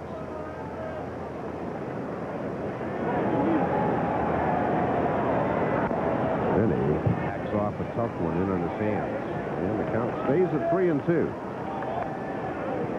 Montreal got a run in the bottom of the 10th, so the Pirates couldn't put them away. It's tied at 4.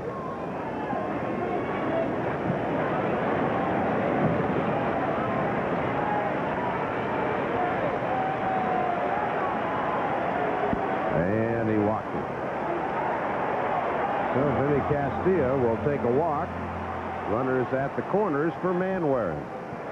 Well, Manwaring has handled Hampton before, not tonight, 0 for 2. We talked about Kurt's numbers against Mike Hampton previous to tonight's contest. And he needs to come through here. But you see, since May the 4th, hitting just 170 with runners on base and 2 outs. And that's why Manwaring has just 25 runs batted in. And Kurt pops it up. It should be playable for Bagwell or Biggio, and Bagwell will grab it. So Hampton survives with minimal damage. We are through 6 full, and it's 4-2 Houston.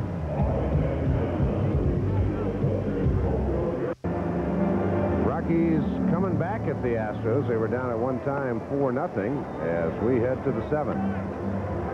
Pick up a free Rockies season commemorative poster where you buy original Coors. The poster is the 3rd in the series and is available for a limited time.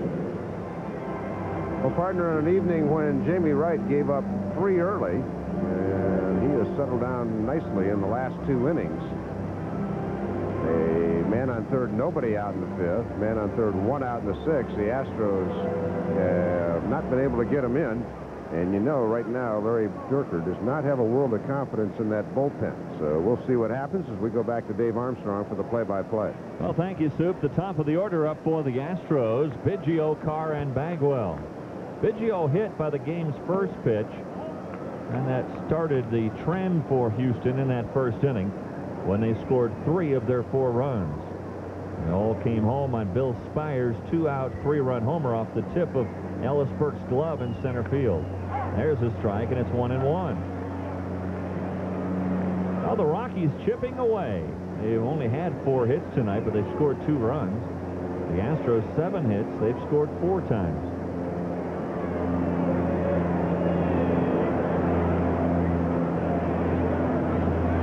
Larry Walker almost stole a run for the Rockies in that 6th inning by going from first to third on a hard hit ball to left center field. Oh, great changeup from right. He had Biggio coming out of his shoes. A ball and 2 strikes now to Biggio.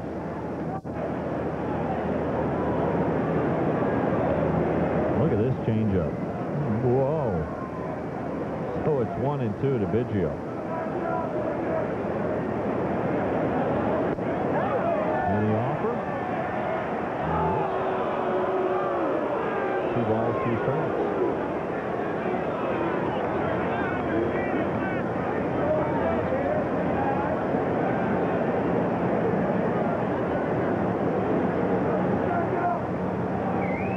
Two pitch hit back up the middle. Napie's got it. His throw across the body not in time. Biggio, who gets out of the box as well as any right-handed hitter in the game, he beats that one out. No chance for Perez, and again with Jamie Wright falling off the mound, he had no chance to make the play up the middle. Well, an interesting score up on the board. A final for Montreal, 4-4. I'll have to get a clarification on that one from Kerry. 5-4 in favor of Montreal. So they come back with 2 in the 10th inning to beat Pittsburgh 5-4. I'm sure that has the Astros confused as their scoreboard watching. Going 4-4. And they'll be pleased to find out that Montreal came back and won that one with 2 in the 10th. Carr looking to bunt. He pulls it back, and it's ball 1. So the Astros going for a little insurance here in the 7th inning, trying to bunt Biggio over. Carr 1 for 2. Or 2 for 3, excuse me. He has a single and a double. Biggio on at first base. Another lead batter on for the Astros. They had the lead man aboard in the 1st, again in the 3rd, again in the 5th. I guess Cat's seeing the ball okay tonight, huh? I think so. Whoever that doctor is, send him a thank you note.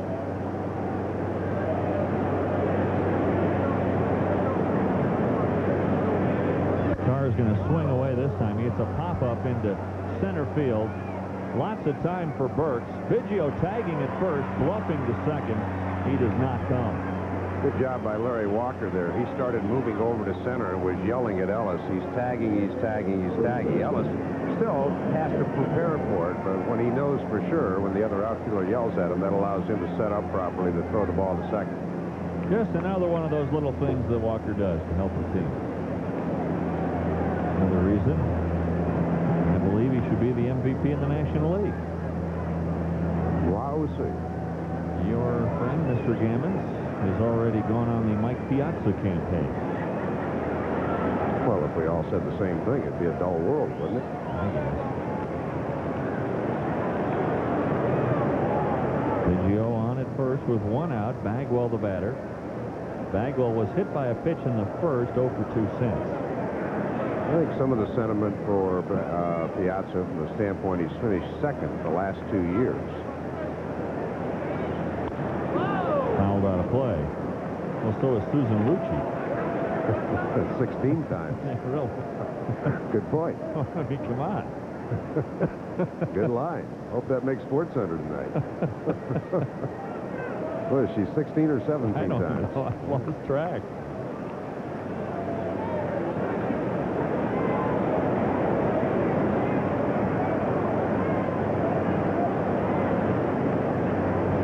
The 0-1 pitch to Bagwell. One too low, 1-1. Curtis Leskanic starting to warm up for the Rockies in the pen.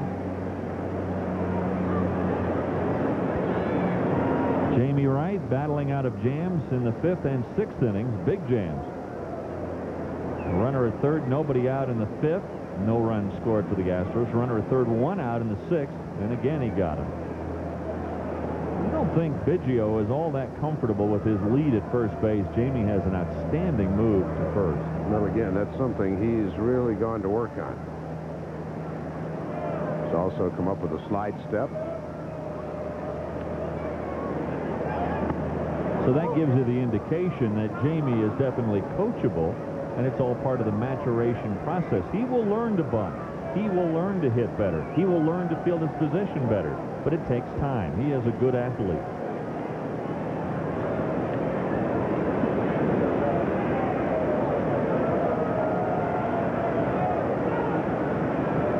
Biggio inching out a little bit farther. Not going, and a pitch waved at him, missed again. 2-2.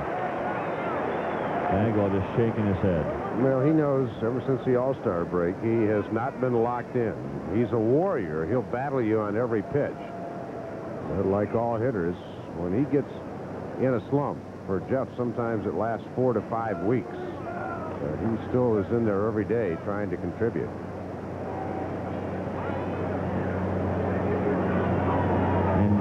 So often is the case, Dave, when you are in a slump, Bagwell coming up with a runner at third, nobody out in the 5th inning. The Rockies bring their infield in on the left side, leave it back on the right side, and wouldn't you know it, Bagwell hits a line drive to Nathy Perez at second base. When you're hot, you're hot, and when you're not, you're not.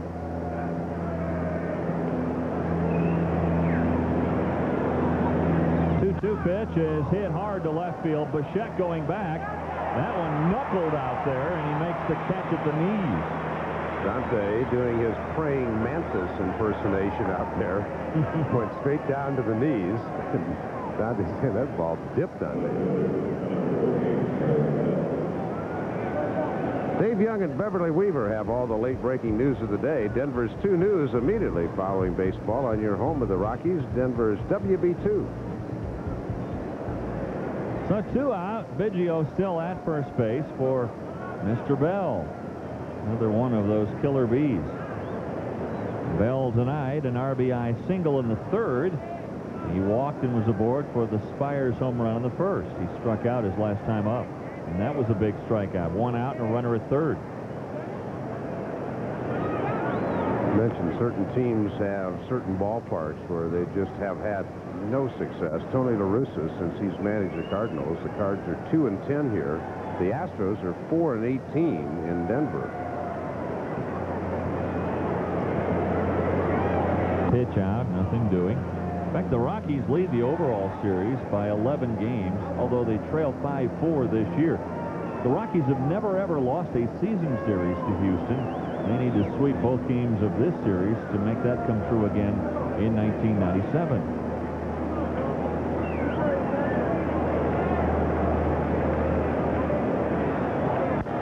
This one hit well to left center field. Bichette looking up, and he can forget about it. It's gone. Derek Bell, home run number 13.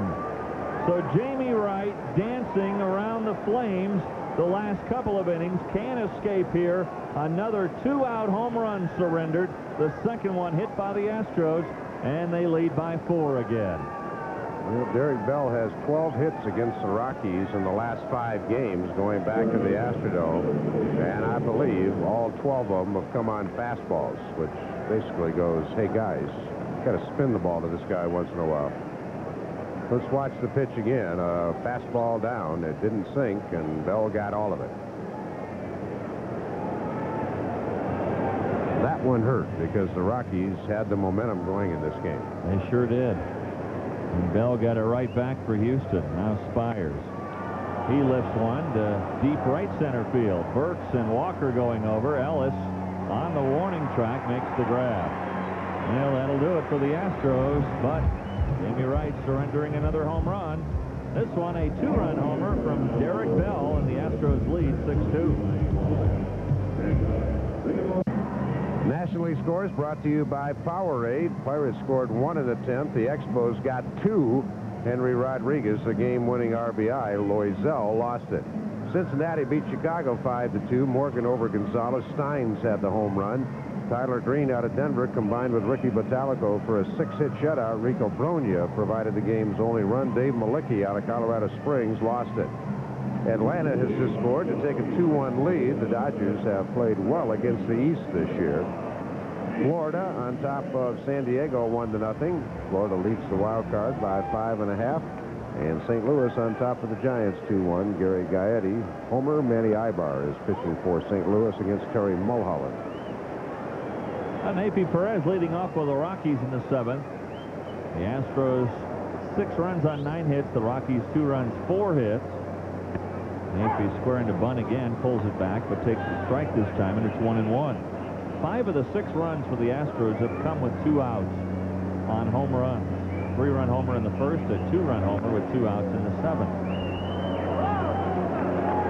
Harvey Pulliam has stepped into the on-deck circle. He will bat for Jamie Wright. So Jamie being consoled by Frank Funk right now. Jamie, his own worst enemy in the first inning by hitting a couple of batters and walking one, giving up that home run that wasn't a tape measure shot by any stretch of the imagination. And then working out of jams in the 5th and 6th innings before giving up the lead single to Biggio in the 7th and then surrendering the home run to Bell. Way too high. 3-2 now to the lead man for the Rockies. Harvey Pulliam out on deck. He would hit for the pitcher, Jamie Wright.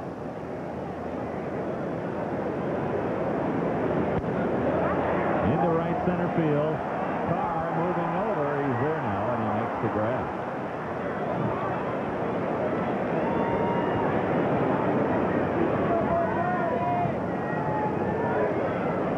Well, I'd like to remind you about the Roy Challenge Cup coming up on September 13th and 14th at Fort Collins.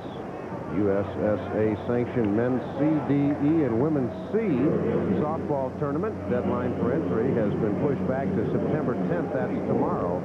For information, call 970-221-6308 or 970-223-7079. It's a great cause and should be a lot of fun. Pulliam whacks the first pitch from Hampton into left field for a base hit.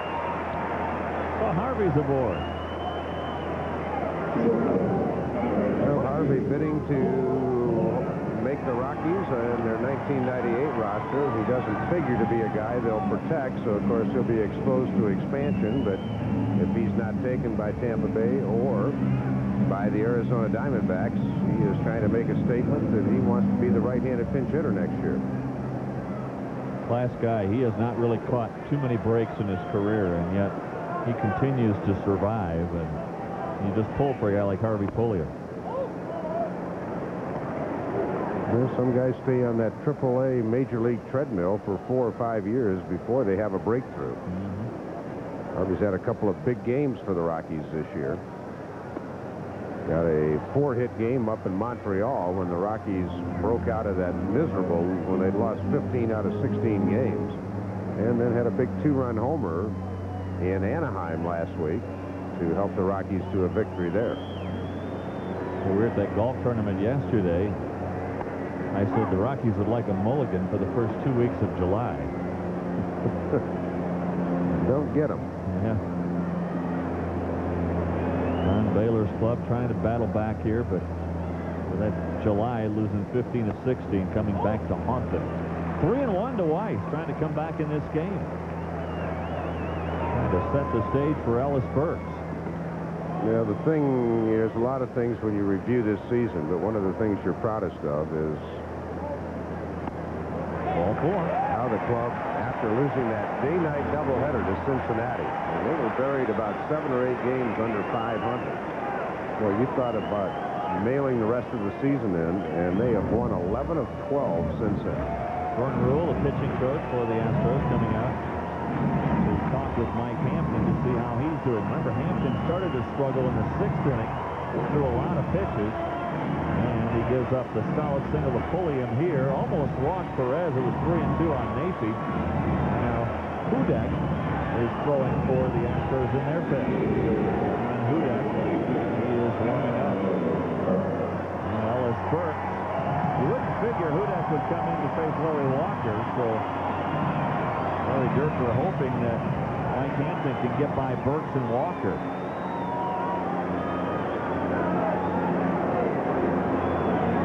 Ellis 0 for 3. Way outside. Hampton's all of a sudden lost sight of the strike zone. You know, his pitch count's up a bit. Remember that one at bat Jamie Wright had it, about a 9-pitch at bat. Jamie didn't do much. He had a bouncer to the mound, but those things take it out of you. Right now, Hampton on fumes, and the Rockies can sense it. Tapper up the middle, though. Oh, a double play ball is going to get Hampton off the ropes. Ellis Burks hits into an inning-ending double play. 7 in the books, 6-2 Astros. Colorado Lottery presents the American League score. Scott Sanders, a 1-hitter. Tigers over Texas 4-zip. Jimmy Haynes allowed 4 hits. Scott Brosius homered. Hawkins lost it. A's over Minnesota. The New York Yankees over the Red Sox. Gooden and Saberhagen started that game. Neither one figured in the decision. Rivera, his 41st save. Rick Krivda goes to 4-0. The left-hander for Baltimore. Burrow and Anderson home runs. O.J.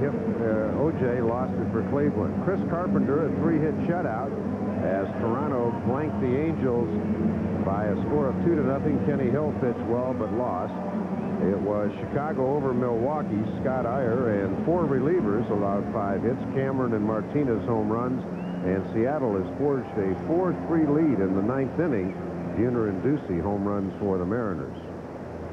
Curtis Leskanic on in relief now in the 8th inning for Jamie Wright. He faces Bobby Abreu and starts him with a fastball up and in. It's kind of the musical version of the American League scoreboard with the OJs and the Carpenters. You got it. Abreu earlier in the year suffered a hammy break in the game against the Rockies. That's a small bone in the hand. OJ and the Carpenters, huh? Didn't you fit Krivda in there somewhere? I think that's a singing group. It's one of those that I haven't heard of. Yeah, the mighty Krivdas. 2-0 pitches popped up. Dante Bichette staring up into the moths. And he grabs that one out. Hampton at 99 pitches through 7 innings. We'll see if he comes back. No action right now in the Astros pen. Kind of amazing, you know, when your club wins 11 of 12, you're getting good pitching, you're getting timely hitting, and you're getting good defense, but you're also getting some breaks along the way. And tonight, it seems though every little small thing that could go wrong for the Rockies has. And that's been a bit of a difference. Ellis starting to jump, back hitting the wall. Dante's drive into the corner, missing the foul line by about an inch. Some nights it works that way. Back to Leskanic. It's off the glove, and now no play for Nafi Perez. Curtis, he should have had it, and if he wasn't going to catch it, he should have let Nafi have it, but your first instinct is to reach out and just kind of land it out in no man's land. Ricky Gutierrez will take the hit. Curtis finishes up. It's right there for him, but he closed the glove too fast, and then he just goes, oh, man. That goes as a hit for Gutierrez. He has 2 hits tonight. Now Brad Ausmus. Ausmus still upset with himself in the 6th inning with Gutierrez on the 3rd and 1 out. He bounced one to Vinny. Gutierrez not coming on contact, and then the pitcher Hampton popped out to end the threat.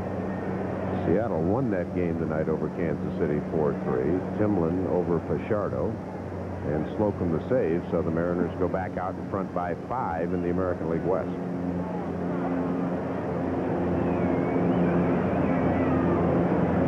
There's another guy that's changed his name a few times. Hipólito Pachardo. Hipólito. Hipólito. Goes all different directions. Abreu, another one that's changed his name since coming to the big leagues. Abreu was Abreu until he got to the big leagues, and then he changed it to Abreu. Nefi Perez, the Rockies had called him Nefi his first several years in the organization. He got to the big leagues and said no. In fact, he told us in spring training, it's Nefi Perez. There goes the runner. The throw from Manwaring on target. And he got it. What a throw from Kurt Manwaring.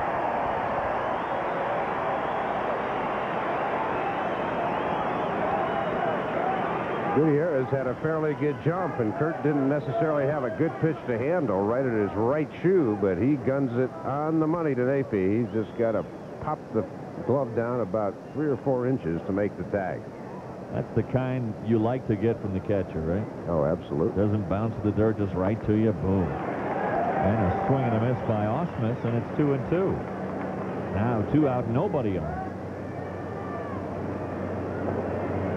3 other games going on are all on the West Coast.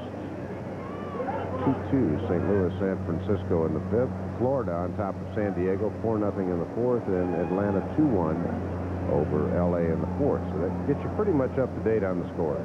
San Diego going to go from first to worst in the West. 2-2 offering in the dirt, and Ausmus does not offer, and it's 3-2.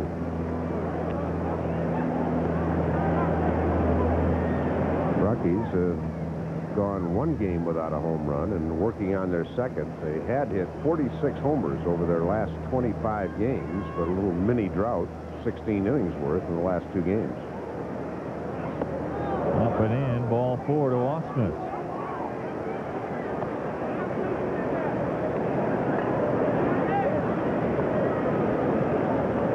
So Hampton will hit here despite throwing 99 pitches.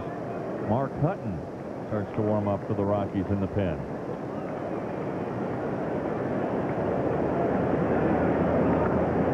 He waved at it and missed. Strike 1 to Hampton. Well, one thing the Astros are looking at, even if they make the playoffs, against L.A., San Francisco, Florida, and Atlanta, the Astros this year 11-25, and that got a piece of home plate umpire Ed Rapuano. He got wrapped. That hurts. You know, Hampton tried to bunt it, went straight back and nailed the home plate umpire. Left arm, I believe. No, right arm. Right off that wrist.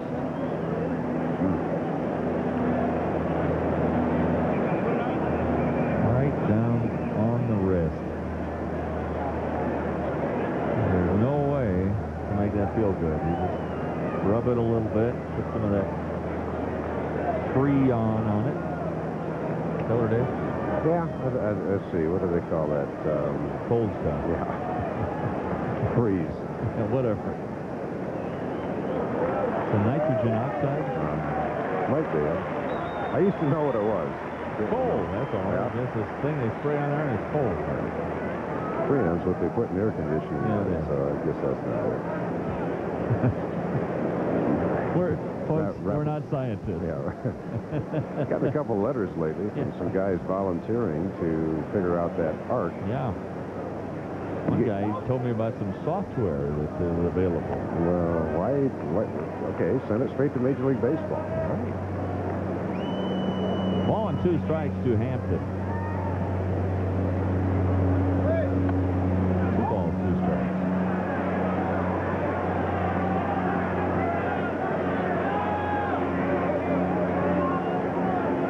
After this 2-game series, the Rockies head out on a big road trip.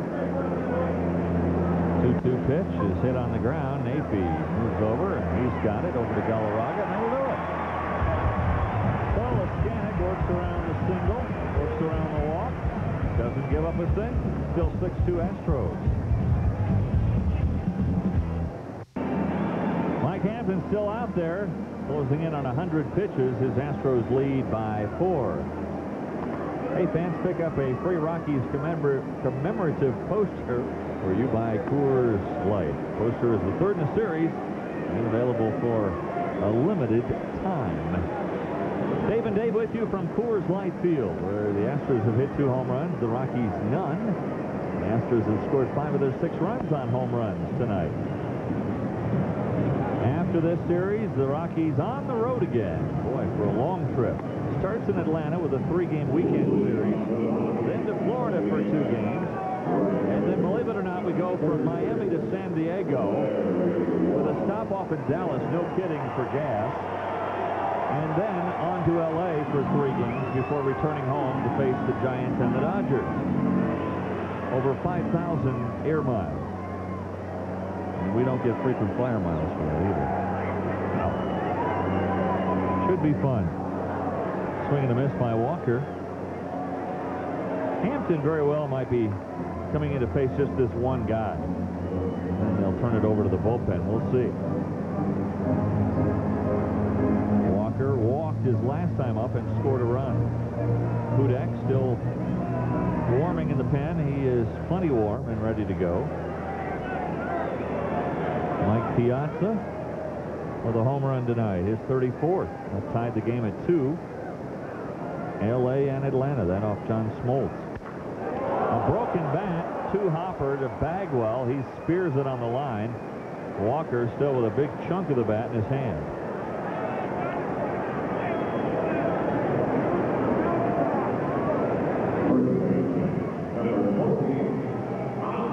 Right off the end of the bat.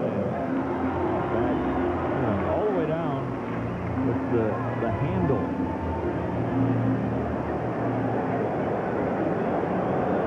Walker not happy. 0 for 3 tonight. Here's Galarraga, just the other end of that spectrum. He's 3 for 3. In Atlanta, we get to face Greg Maddux, Denny Nagel, and John Smoltz. 2-0 to Galarraga. Cat with 2 singles and a double and a run scored tonight.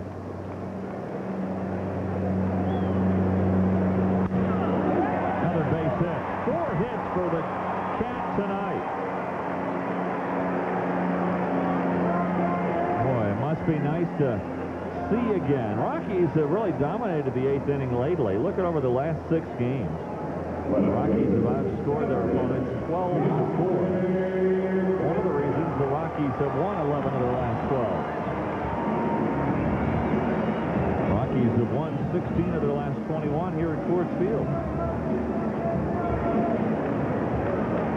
Here's Dante Bichette. Just missed a double his last time up. Down too low, ball 1. Dante did get an RBI and a sac fly to left field. He now has 107 ribbies this year. Up too high, 2-0. So Hampton on fumes. Larry Dierker, though, one of the things that he has tried to get across to his pitching staff is to go deeper into ball games. Dierker, as a broadcaster with Houston the last several years, had noticed a lot of the starters wanted to come out after 5 or 6 innings. And he has changed all that. High fly ball, deep center field. Carr at the wall. He leaps and it's gone.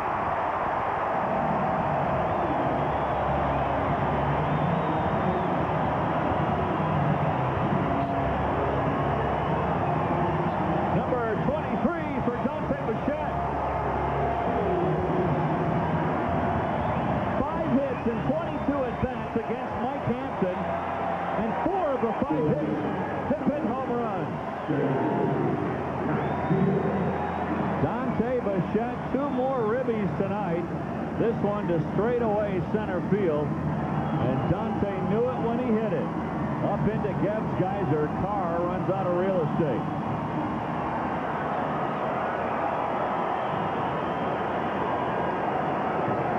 So the Rockies showing some signs of life in the 8th inning. A 2-run homer from Bichette, and it's 6-4. Well, Larry talking to Mike Hampton and Brad Osmus right now, and Larry asking Mike, what do you think? Dierker allows his players to make a lot of the decisions. As we look at Tom Martin starting to warm along with John Hudek. But Dierker also says, I'm going to allow you to make decisions, but you've got to be honest with me. And Hampton said, I still feel like I can get people out. Vinny Castilla walked his last time up and takes the ball here. 422 feet for Dante's home run.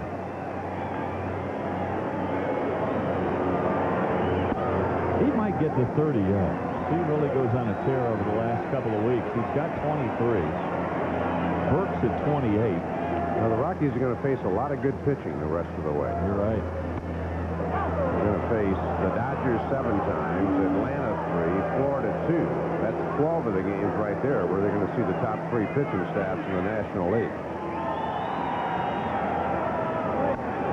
Vinny almost got that one, but fouled it back. 2 balls, 2 strikes to Vinny Castilla. Since coming off that 22-game hitting streak, Vinny's bat has slowed just a little bit. Don Baylor hopeful that yesterday's day off would help quicken it again. Well, Galarraga certainly looks like he's well rested for the stretch run. I should say. And heading to Florida, where Galarraga hit that 529-foot home run.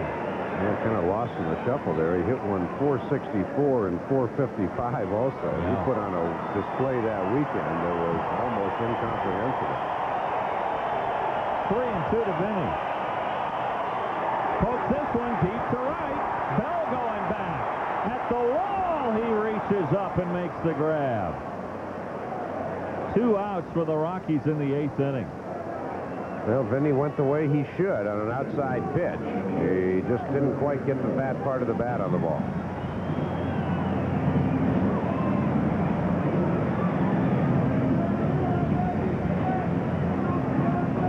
Bell goes back to the fence and then goes along. That's the proper way to make that play.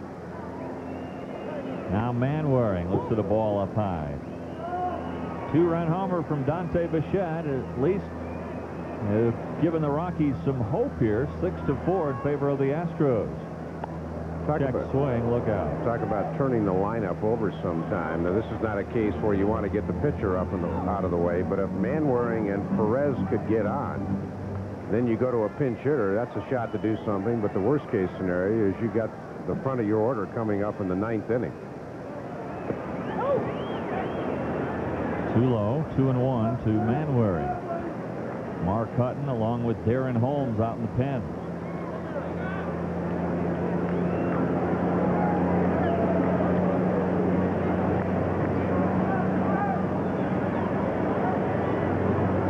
Manwaring 0 for 3 tonight. Pokes this one foul. And it's 2-2.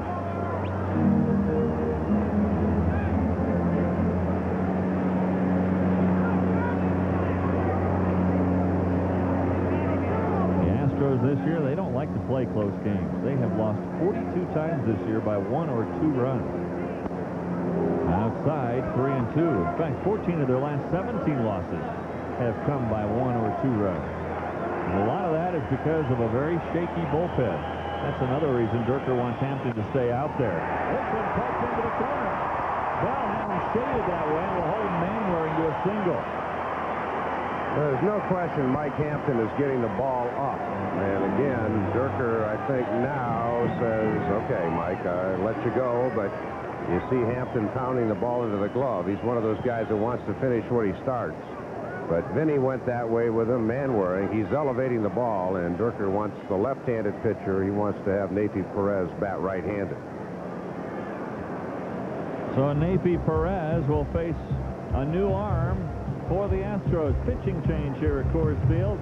Rockies trying to rally in the 8th inning. Rockies keep battling back. Mike Hampton, well over 110 pitches tonight, but he tried to keep his club in the game and did a pretty good job. September 26th, 27th, and 28th against the Los Angeles Dodgers is Fan Appreciation Weekend. Every inning, lucky fans will be selected from the stands to win valuable prizes, autographed items, and a grand prize car. Don't forget to get your tickets for these games and have a chance to be a winner. Get your tickets today at the Coors Field ticket office, any Rockies dugout store, King Soopers, or by calling 1-800-388-ROCK. That ought to be an exciting weekend with the Dodgers in. They're actually in for 4, but Fan Appreciation Weekend starts on the 26th. Well, here's Tom Martin, the left-hander for the Astros out of their pen. One of 3 lefties they have. Magnanti and Wagner the others. And the first pitch to Perez is over for a strike. Martin has allowed just 1 hit, no runs in his last 6 appearances. A runner at first, 2 outs, 2 in for the Rockies in the 8th inning. Nafi swings and fouls that one back. 0-2, a 92-mile-per-hour fastball from Tom Martin. Nafi singled his first time up tonight. On deck, Rene Gonzalez for the Rockies, if Nafi can keep it alive. Ooh, look out, that one came in a little bit, didn't it? Now, your first inclination is self-preservation. Then you go, oh, man, I should have let that hit me in the thigh. I could have gotten on base. But that's not your first instinct. No.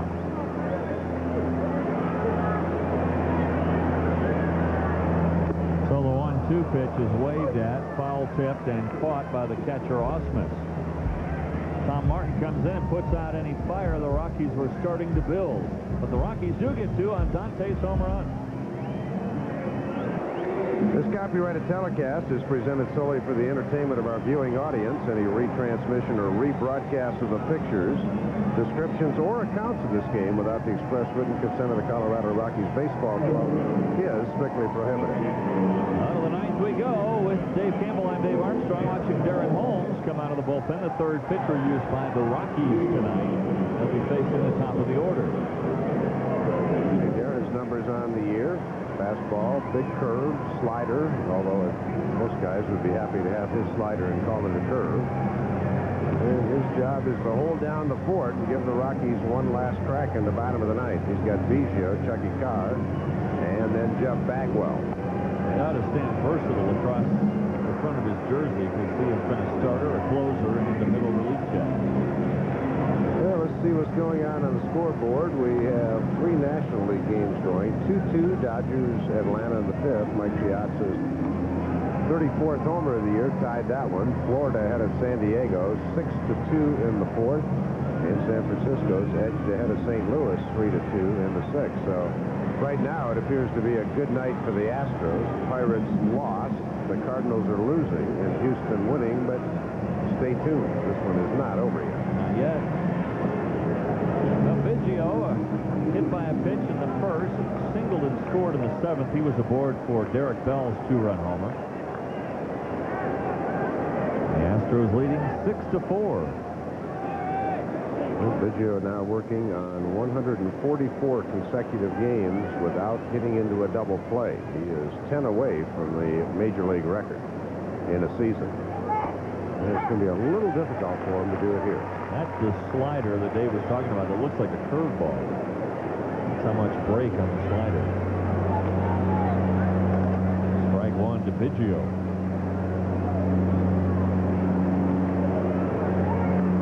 Strike 2 to Biggio. Augie Gallan of the 1935 Chicago Cubs, a switch hitter, played in 154 games, did not get into a double play. Biggio has not hit into one this year, although when the Rockies were down in Houston, it looked like they were going to get him. They just were off by a microsecond on the timing, and he just beat the play at first, and it was a big part of the game. Tapped out to Galarraga, but foul. I cannot think of another batter that hits from the right side that gets out of the box faster. Well, he's kind of the answer to Brett Butler from the left side. When he is swinging, he's running. A couple of years back, 41 infield hits, and amongst those were only 6 bunts. He isn't the fastest guy in the National League, but because he's leaving the premises as he's swinging, he beats out an awful lot of infield hits. You know, those guys that get thrown out by an eyelash, he's always safe by an eyelash. The 0-2 pitch, a little flare, and that's going to drop for a hit. A lead single for Biggio. Well, he just fought it off. He was protecting away. It's good to come in on guys, but you can't elevate it for guys who have some strength. And I will guarantee you this pitch will come in above the waist, and all those blue pits you get, 99% of them are up. Oh, Biggio on at first base. Every time the Astros have had their leadoff man on at first, they've scored. One inning, they got a leadoff man at third, and Jamie Wright pitched out of it.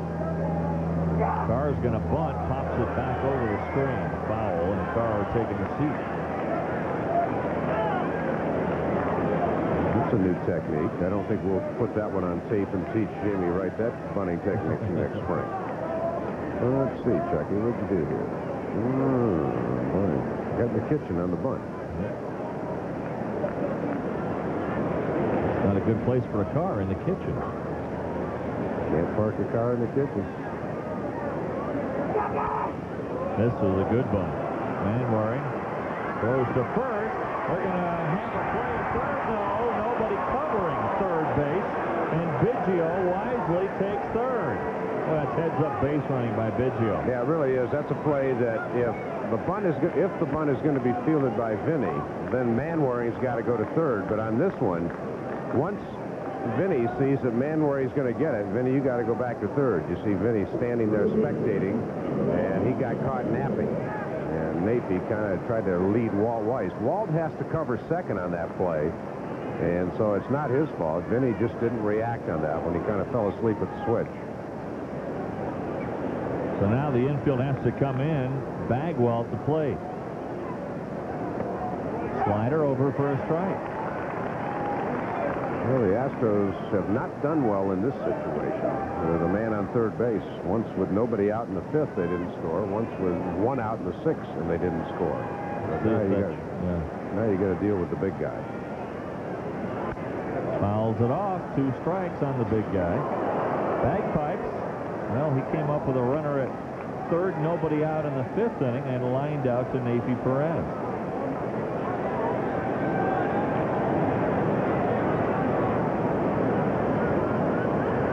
I just love the way this guy goes about his business, don't you? Oh, absolutely, absolutely. He's a total professional. These 2 guys, Biggio and Bagwell, classic ball players. They are a couple of all-time grinders. Yep. It's 162 games. They play flat all out, all 162 of them. They are 2 legitimate superstars on a team that doesn't have very many. You're right.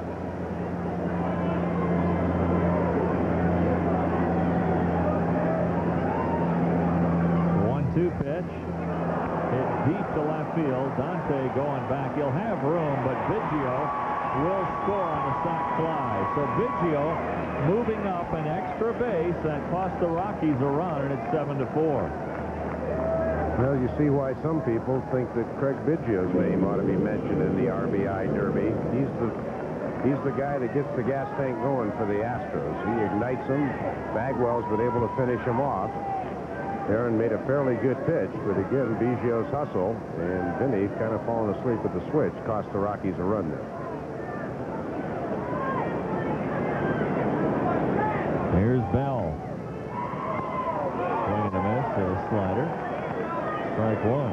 Bell with a 2-run homer his last time up. He has scored twice and driven home 3. All this from a guy who was just mired in a terrible slump. Just 2 for his last 20 coming into this game.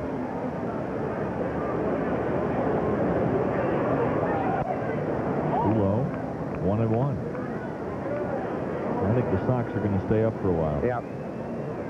Derek, a little superstitious. If you're coming out tomorrow, expect to see him up. pant legs will be up. Fastball high, 2-1. San Francisco leading St. Louis 3-2 in the 7th. Atlanta and LA still deadlocked at 2 in the 5th. Florida leading San Diego by 4 in the 5th inning, 6-2.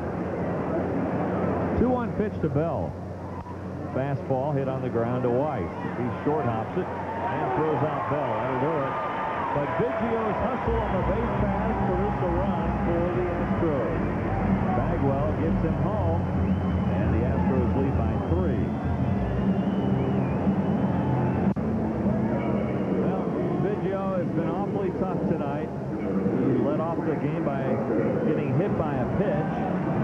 It really didn't factor in the Astros scoring, except it kept that inning going, or got it going. And eventually the Astros got 3 on a home run by Spires. Spires would not have come up if Biggio makes out. Then in the 7th, he led off with a single and was aboard for Bell's home run. In the 9th, he led off with a single and hustled around the 3rd and scored. So Biggio's been right in the middle of it, and the Astros lead by 3. Here's Quentin McCracken to lead off in the pitcher's spot in the 9th inning. The Rockies need 3 to tie.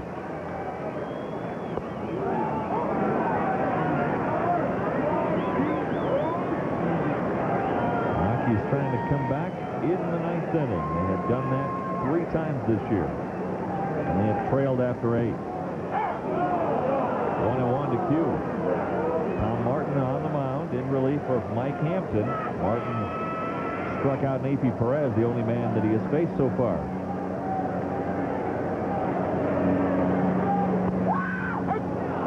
1-2. St. Louis has tied it with San Francisco 3-3 in the 7th. Langford, his 27th home run.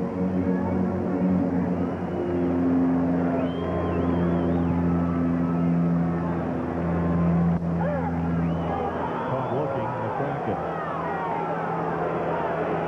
2 strikeouts for Martin and the 2 batters that he has faced so far. Now Martin had gone away and then buried one in with a hard cutter.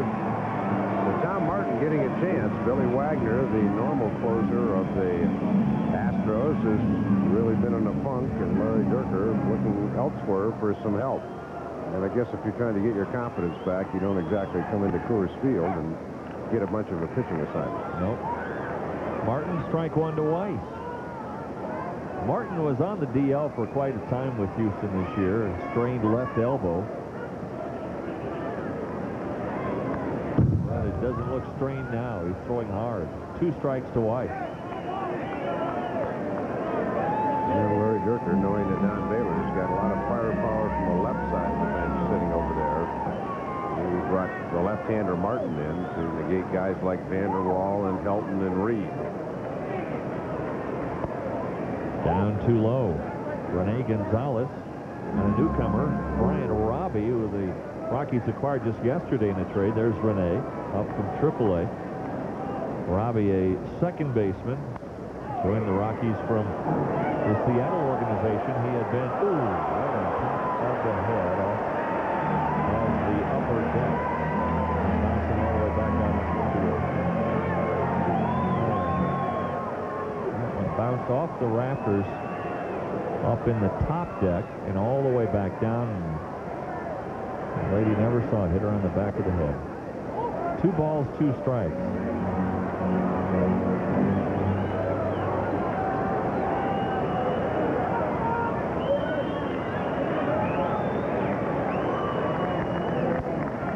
Three balls, 2 strikes. So Weiss has worked the count full. Trying to get aboard for Burks, Walker.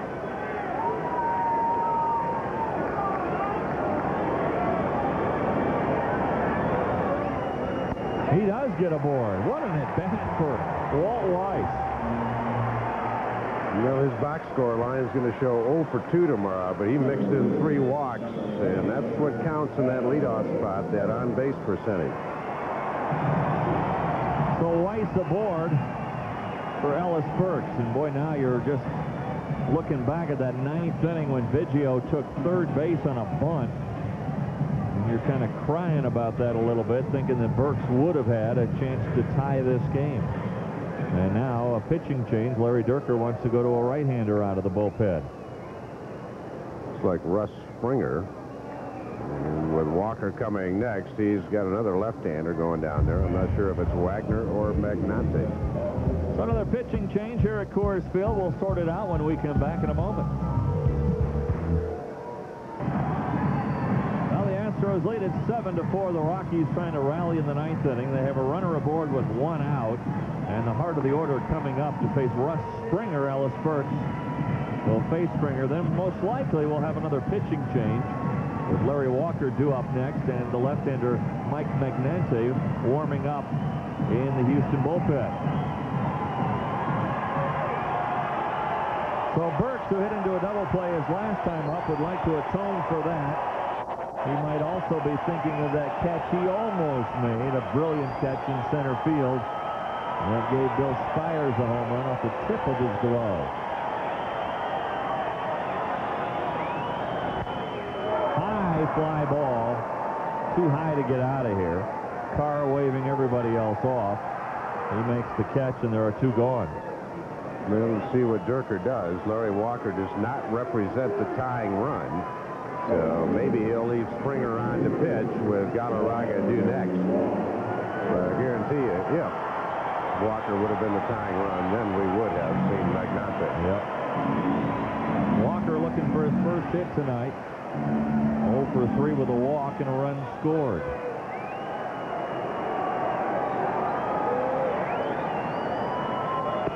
Fastball over for a strike from Springer at 95. Well, you'd love to see Cat get a shot as well as he's been swinging tonight. 4 for 4. Ooh. Way inside, 1-1. Walker came into tonight leading Tony Gwynn by 6 points in the batting race. I guarantee you Larry's glanced down at Spires a couple of times to see if he's back, because he'd bunt if he got the third baseman back. Up the middle, Biggio's got it, flips over to Gutierrez, and that will do it. The Astros close out the Rockies. The final score 7-4, and Biggio right in the middle of it again. Astros win by 3. We'll come back and wrap it up in a moment. Well, the Astros win this one 7-4 the final. Hampton picks up the win. Jamie Wright suffers his 11th loss of the year. Russ Springer does pick up the save. A couple of home runs for the Astros. Spires in the first, his 3rd. Bell his 13th. And Dante Bichette with a 2-run homer tonight, his 23rd. With Dave Campbell, I'm Dave Armstrong at Coors Field. It was a game of little things, and the Astros did the little things better tonight. Absolutely. They played it with a little more passion, it seemed like. They got a lot more to gain, I think, leading that Central Division. The other thing is that, during this great streak the Rockies have had, they've given up very, very few runs in the first inning, and during the bad streak, it seems though they were always down 3, 4, 5, and 6-0, and the 3-run homer by Spires got Houston off and winging. How about your Coors player of the game? Craig Biggio is the guy that makes that Astro team go. You got on base 3 times to start innings that the Astros scored in. They only scored in 4 different innings. His hustle play was a big key. He got a single to start it off in the 9th, got jammed a little bit, but fought it off and got on. Then he went around to third base on the bunt when the Rockies neglected to cover the bag. So he's our Coors player of the game. Well, the Rockies again have another game, and then off to Atlanta, Florida, San Diego, and L.A. all aboard. Yeah, and one thing about it, the Rockies have been scoring a lot of runs recently, but they're going to face probably the 3 best pitching staffs in the National League, so they're going to have to bring some lumber with them. They're going to have to get some good pitching, but first things first tomorrow. That's right. They close out the homestand tomorrow afternoon. Then our next telecast here on the Rockies Baseball Network will be Friday night when Kenny Lofton, Greg Maddux, and the rest of the Braves will go on the attack. The Rockies will try to stop them in Atlanta. Our broadcast will begin at 5:30. So Craig Biggio, a good game for him, and the Astros win here tonight. The final score, the Astros 7, the Rockies 4. Rockies Baseball has been brought to you by the Rocky Mountain News. If you live here, you get it. Call 1-800-892-NEWS for home delivery. By Powerade. Try the new Powerade flavor, Jagged Ice. By Chrysler, Dodge, and Jeep Eagle, the official vehicles of the Colorado Rockies. And and by Frost Brewed Coors Light, who remind you the three most important words are, hey, beer man,